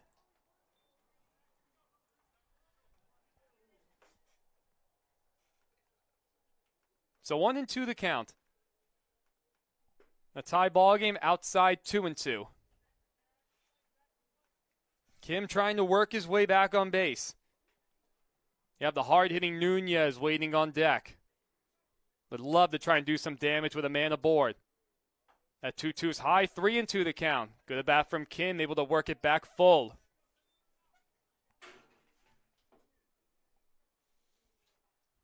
Lefties fans waiting in anticipation. Looking to jump at something from their Port Angeles team. Swung on and missed. Kim goes down swinging quick 1-2-3 inning from McNeil coming out of the bullpen. So we're still knotted up through 8. 3-all is our score, the Lefties and the Harbour Cats.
Well, it's the top of the order coming up for Victoria. C.J. Lewis back out for his second inning of work. 23 pitches an inning to go. All sorts of foul balls from the Harbour Cats lineup. Dumanil's been held in check tonight. 0 for 3, bouncing into a double play. He was hit by a pitch in the first. He's behind 0-2. CJ looking to pick up a big-time first out. Trying to keep it where it is, give the lefties a chance to win it in the ninth. Popped up right side. Alsop is over towards the stairs. Did he get it? Yes, he's able to make the catch. Good play by Owen Alsop. Trying to work his way along the fencing over there. And an important first out. That brings up Tyrus Hall. RBI single for him his last time up in the seventh. He's 1 for 4. Boy, CJ does look good tonight. Good fastball in the outer half. The bullpen is quiet for the lefties. This is Lewis's inning. He's ahead 0-2. That breaking ball has been good. Running it back on the inner half to the righties. The entire infield, the Shadows have fully made their way in. As Hall goes down on 3 pitches. Third strikeout of the night for Lewis coming out of the bullpen. Opportunity for him to set the Harbor Cats down 1-2-3 in the top of the order nonetheless. And CJ Lewis, how about him remaining strong? Continuing some bullpen success throughout the night. That pitch taken a little low by Johnson. He singled back in the first, 1 for 4 overall. That's a strike at the knees, 1-1.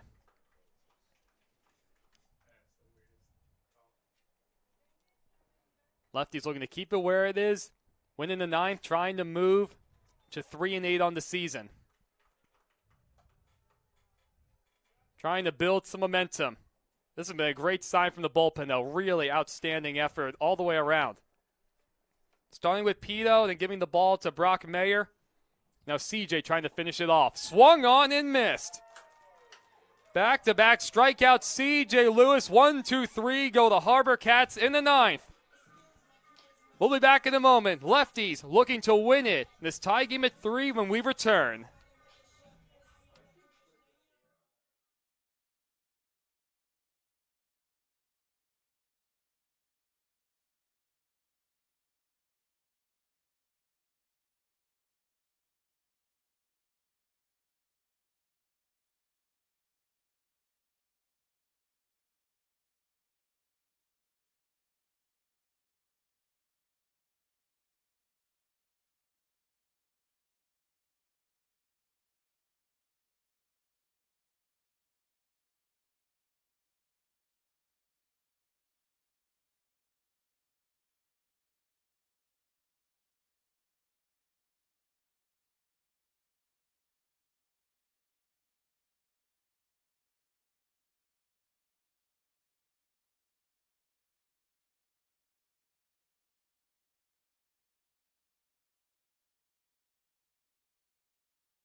Well, over this first homestand, we've seen our fair bit of excitement.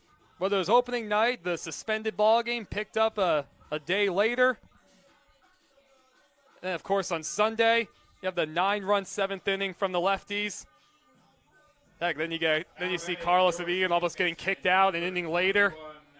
See the lefties battling back a night ago, bringing the tying run to the on-deck circle, even after trailing 9-1 early. Now we have a tie game at 3. Last of the 9th inning, top of the order for Port Angeles. Nunez, Choi, and Gifford. Logan McNeil back out for his second inning of work, falls behind 1-0. Nunez is 1 for 4 tonight, a laser of a double back in the 5th. Love to see him get on base. He's been a fire starter. 1-1 the count.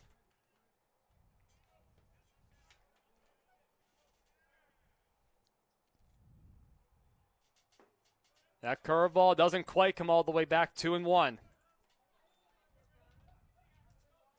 Logan McNeil worked a 1-2-3 8th inning, able to set down Schuhart, Kuster, and Kim. That 2-1 misses outside, 3-1 the count. Good position for Nunez. Looking for something to drive. The flags have calmed down. The left fielder Johnson playing the most shallow we've seen him all night. The 3-1. Upstairs, ball 4. The winning run is aboard. From New Mexico Military Institute, the shortstop, number 16. And now it's B.Y. Choi. He struck out each of his first 3 appearances, able to draw a key walk to lead off the 7th, eventually come around to score on Alsup's home run. The Lefties putting on a prime opportunity here to secure their first walk-off win of the season. So they'll hold Nunez at first. Harbor Cats look to turn 2. Choi takes a big swing and a miss. The third baseman, Pericello, playing in for a bunt. He was several steps into the grass. Now he moves back about even with the third base bag. The outfield is not deep. A gapper could give Nunez enough time to round the bases. In the dirt, it gets away. Nunez will hop up and get to second. Great base running on the part of Nunez. He had a great secondary lead that did not get all that far away from Young behind the plate. Well, now the winning run is on second base with nobody out. A base hit would likely win it here for the Lefties. A bad hop on that last pitch. And now you wonder, will we see Choi square around? He does not, and he hits it foul. Imagine Choi coming back after a 3-game absence and delivering a walk-off hit in his first game back. That would be pretty special. Yeah, you have a local star looking to get it going off to a slow start. Nothing will be bigger, though, than a base hit to win it. Here's the 1-2 pitch. Hit foul into the screen above. Choi able to stay alive.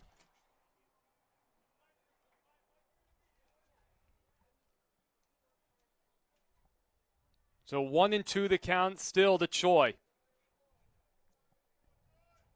Johnson playing medium deep in left. That curveball a little outside. McNeil not quite able to run it back. You have good arms in the outfield for Victoria. Cayley throws well in right. Same with Dumanil in center. Johnson about an average arm in left.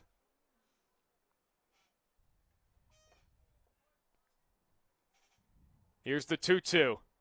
Way upstairs, 3-2 the count. The shortstop Hall playing in the back pocket of Nunez. Infield back all the way around, trying to knock anything down. Lefties trying to walk it off, finish off this come from behind victory. The 3-2 swung on and missed. Choi goes after a high fastball. Tough to tell if it would have been ball 4. He goes down for the 4th time on strikes. And that brings up Gifford. 1 for 3, singled in the 4th, walked in the 5th. Timeout is called. Looks like Carlos called time. So he's going to bring Gifford in from the batter's box, and Nunez is coming in from second base. Pretty interesting right here. You wonder what they could be talking about. You don't always see it. A situation like this where you bring the batter and the base runner in to talk about it. I, for one, am very curious. Any ideas, Griff? Same here. They could potentially be looking to add a pinch runner to second, perhaps giving some speed.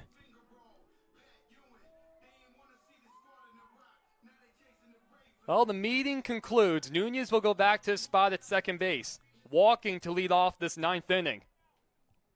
Able to advance to second on a wild pitch. It's left to Gifford. You have to assume Gifford will get a good pitch to hit, especially with Alsup on deck.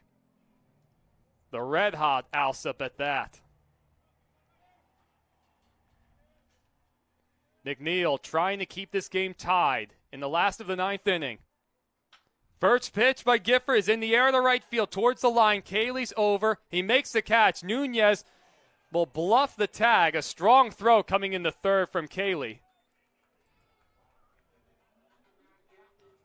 Pretty good contact from Gifford. Just hung up there too long for Cayley. Well, and that brings up Owen Alsup. The big man of the night at the moment. RBI single for him in the 5th. The 2-run game-tying shot back in the 8th inning over the left field wall. Ellie bats with the winning run at second base. Will the Harbor Cats pitch to him? Wow, the first pitch, the fastball up in the zone.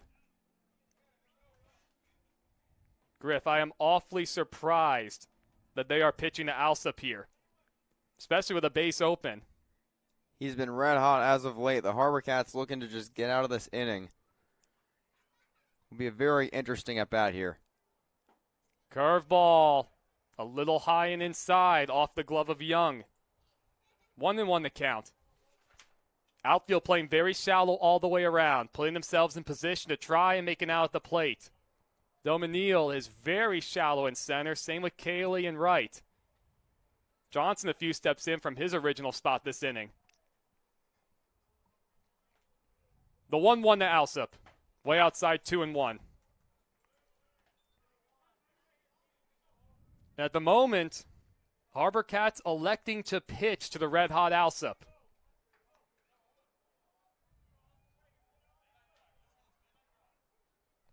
Second baseman Green playing a couple steps over to the second base bag, trying to keep Nunez close. At 2-1.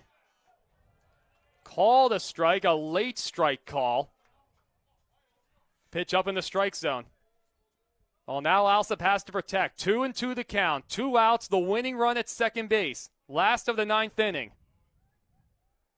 Lefties need one big hit with a runner in scoring position. Good lead at second from Nunez. Here's the payoff. Hit foul straight back. Let's go, Lefties! Alsop able to stay alive.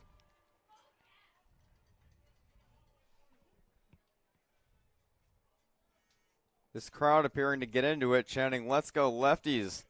Looking to send these fans home happy is also. Logan McNeil has his sign. The payoff again. Breaking ball, it's upstairs. It goes to the backstop. That's going to allow Nunez to move up to third. Let's go, Lefties! Second wild pitch of the inning from Logan McNeil. The winning run now 90 feet away. And a full count to Owen Alsop. That one was hit over the head of Alsop. Thankfully he has his helmet, and thankfully he was able to duck. Now timeout is called. We're going to get a meeting on the mound. Let's make a lot of noise out there, crowd. And Russell Young will go out there as well. Have to assume they're saying, well, he can't let anything get away. Nunez is only 90 feet away. And surprising to me, the Harbor Cats elected to pitch to Alsop, especially with how hot he's been hitting. That could come to backfire them. A very interesting decision, to say the least. We're Now about to find out. Now with the winning run on third base, do you risk throwing a breaking ball and bouncing it?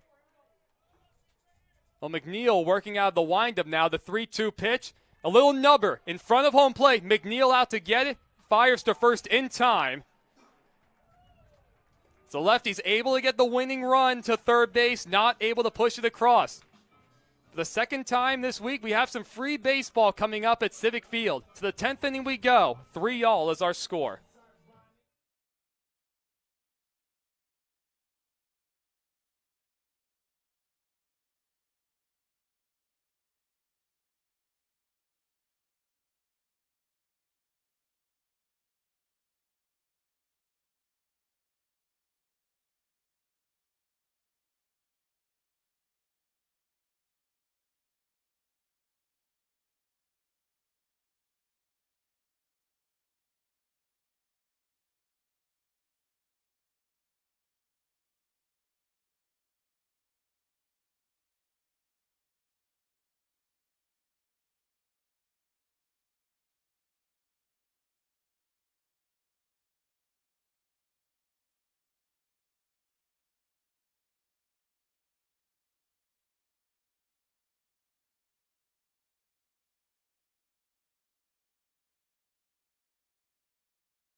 Well, we go to extra innings, everybody, for the second time this homestand. Last time coming on Friday night. The first pitch misses inside to Tyler Davis. Able to go 10 innings on Friday night. The game suspended due to rain. Then picked up a day later on Saturday for 13 innings. Drifters able to come on top in that one. Lefties looking for a much different result. C.J. Lewis back out for his third inning. He's been terrific through 2. Trying to give the lefties a chance to win in the 10th this time.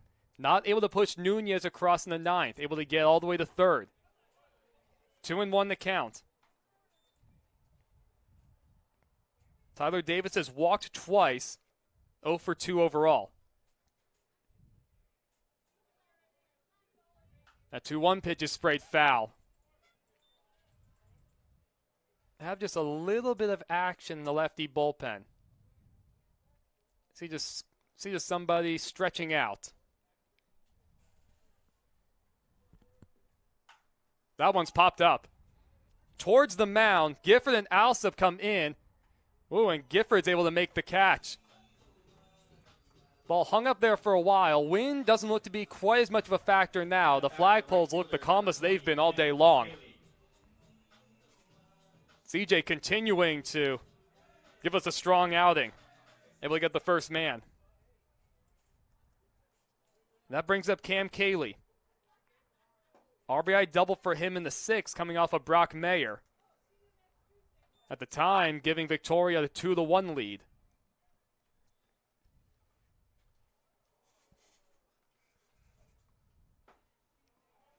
On the inside corner, 1-1. Billings in center, playing over towards the left center field alleyway, several steps over. Schuhart in right, about straight up depth, fairly deep. Way outside 2-1. Kuster in left, shallowest he's played all day long. Having to deal with all sorts of crazy wind throughout most of the game.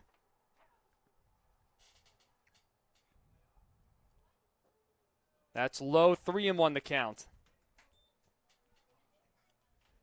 Wind not as heavy before, but still very much a factor at this stage in the game. Here's the 3-1. That's outside ball 4, so a 1-out walk for Cayley.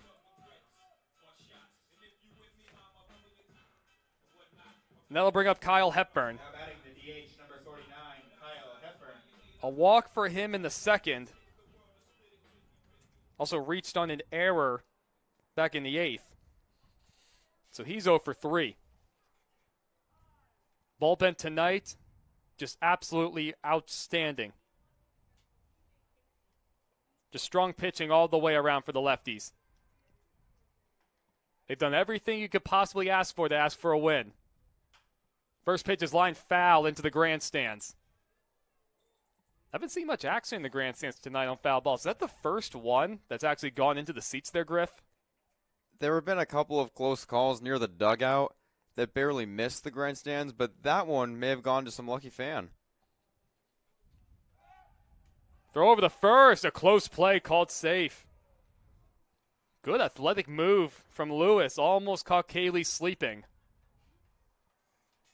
Oh, the lefties look to turn 2. Choi and Nunez pinched a couple steps towards the middle. Lots of room on the right side of the infield. Chopped foul at home plate. Good 2-seam fastball running in on the hands.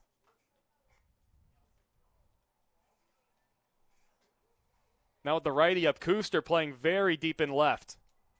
Kind of a no doubles depth for him. Billings fairly deep in center field. Another throw over by Lewis. Not quite as close of a play this time. They are keeping an eye on Cayley at first. Nearly caught him sleeping just a brief moment ago. A lot of room in the right center field alleyway. The 0-2 pitch. It's off the glove of Taylor. Kicks away to his left. Up to second goes Cayley.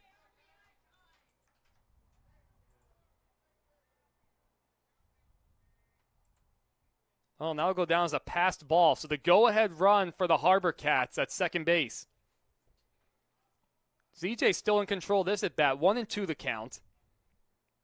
Force Nunez to play a little closer to the second base bag to keep him close. That ball's out to center field. It's hit fairly well. Drives Billings back. He has room. Makes the catch. Cayley will tag. The throw comes in the 3rd. It's not going to be in time. An important second out. Ballpark just able to hold that one. Ooh, toss over to second. I guess they're going to appeal the tag. Safe is the call at second base.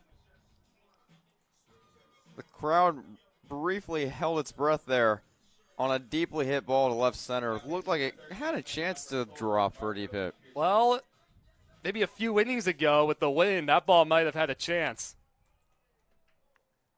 And now it's Piricello. 2 outs, the go-ahead run at third. First pitch is outside. Piricello walked his last time up, also walking the first, 0 for 2 for him.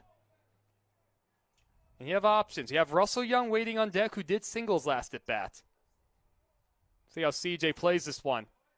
Similar spot, 2-0 the count.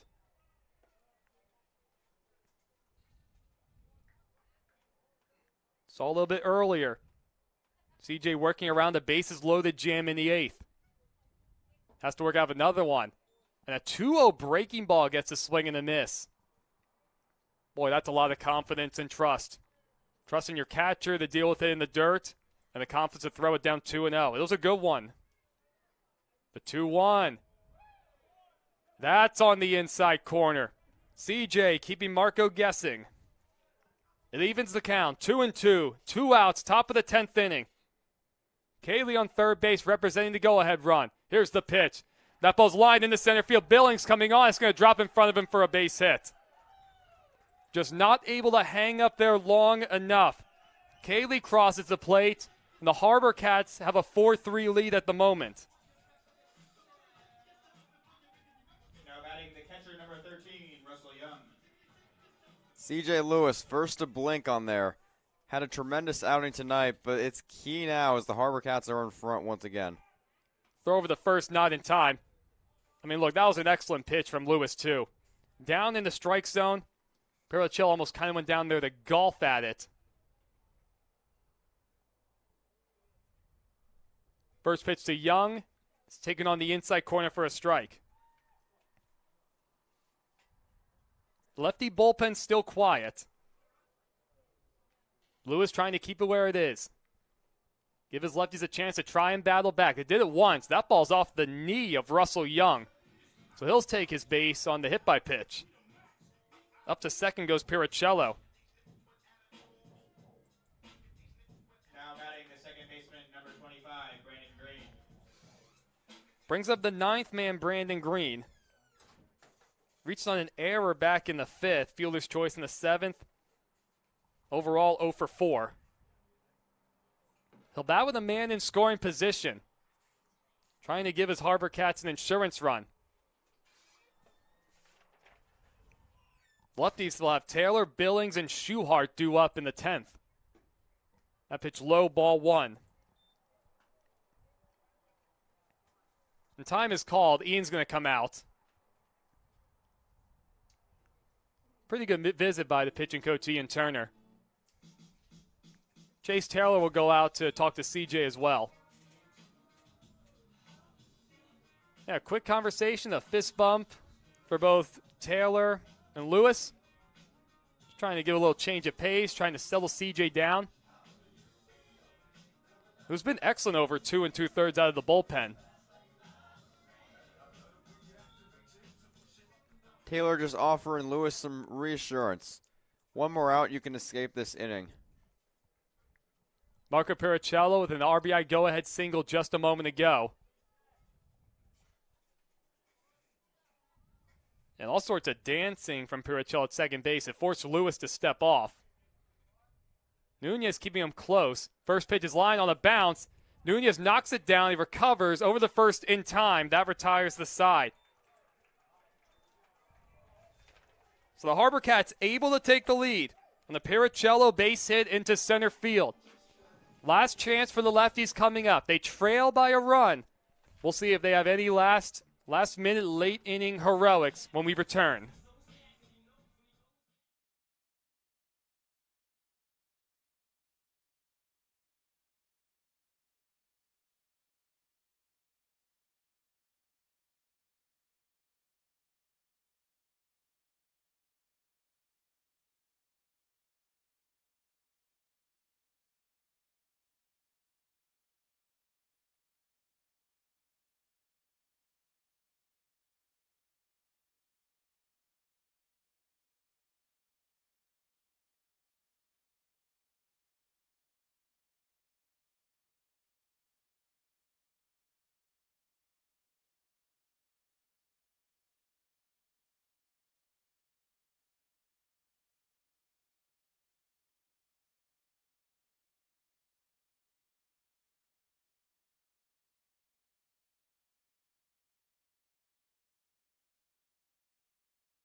Well, everybody, we saw on Friday night with the Lefties, with 2 outs, the bases loaded, trailing by 2. Roberto Nunez able to deliver a game-tying single. They're going to need some similar heroics, trailing 4-3 in the bottom of the 10th. Logan McNeil delivers ball 1, back out for his 3rd inning of work. Able to work around the winning run, getting to 3rd base in the 9th inning. He'll deal with Taylor, Billings, and Schuhart. And 1-1 to count the chase. Taylor struck out his last at bat in the 7th, also struck out in the 5th. He's 0 for 3 today.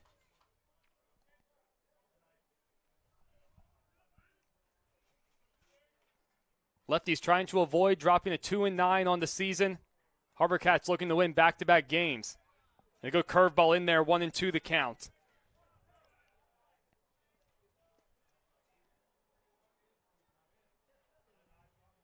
Harbor Cats trying to move to 8-3 on the season. Here's the 1-2 pitch. Fouled straight back. Taylor just able to get a piece.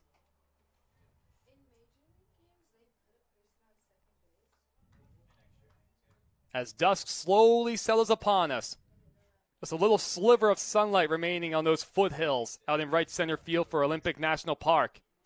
That pitch is chopped foul at home plate. Taylor trying to battle, work his way on.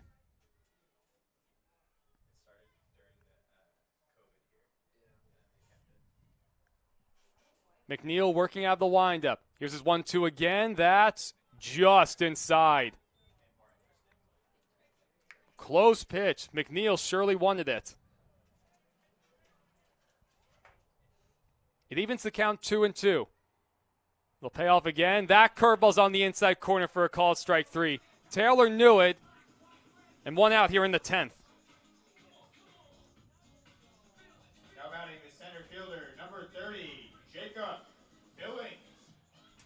And it'll be left to Billings. 0 for 3 with a walk in the 4th. Oh, the Lefties have been great all night getting men on base. It's been driving them in. That's been the tough part. 1-0 the count. You wonder if Billings will take a strike. Well, he swings away and he pops it foul.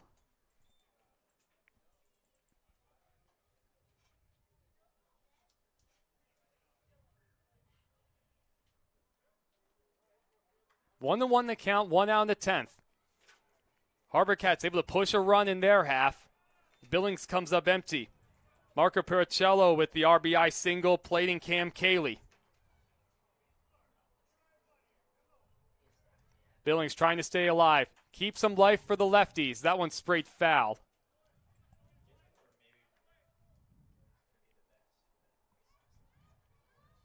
The left fielder Johnson playing extremely deep, even with the flags calm. Kind of no doubles depth for him. Cayley fairly deep in right field. Another foul ball. Good battle from Billings. Billings able to stay alive.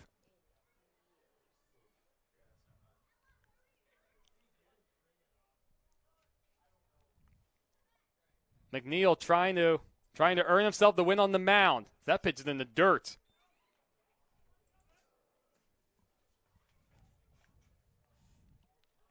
Well, Ethan Young's been a busy guy, bouncing out from the dugout to get those foul balls and pitches behind the plate.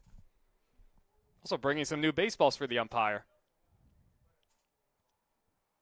Getting his steps in on his day off. I was about to say Ethan Young having no impact in this regular game, but definitely getting some exercise outside on the dugout. Swung on and missed by Billings. Back-to-back strikeouts to start the inning for McNeil. And the Lefties down to their final out.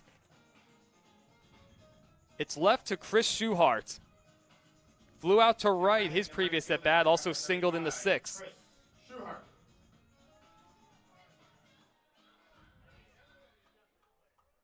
Can the Lefties strike some fire with the bottom of their order?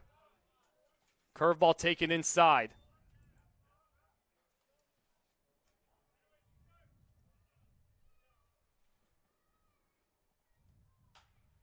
One and one the count on the foul ball.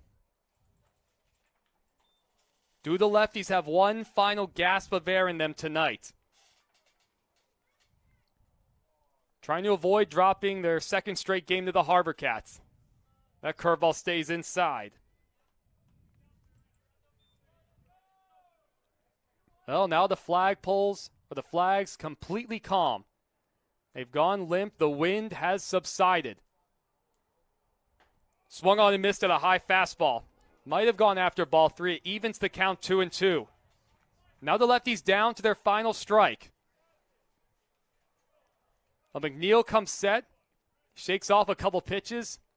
Now he has what he wants. Here's his 2-2 to Schuhart. Swung on and missed and another high fastball. Logan McNeil able to strike out the side to retire the Lefties in the 10th inning. Victoria Harbour Cats have come into Port Angeles. They've taken the first 2 of this 3-game set from the Lefties. This one coming in extra innings, 4-3 Harbour Cats. Marco Pericello delivering the game-winning single. While the Lefties will have one final chance tomorrow, 6:35 first pitch against the Victoria Harbour Cats. I'm Evan Schmeiser on behalf of Griff McClellan. It's been an absolute pleasure, everybody.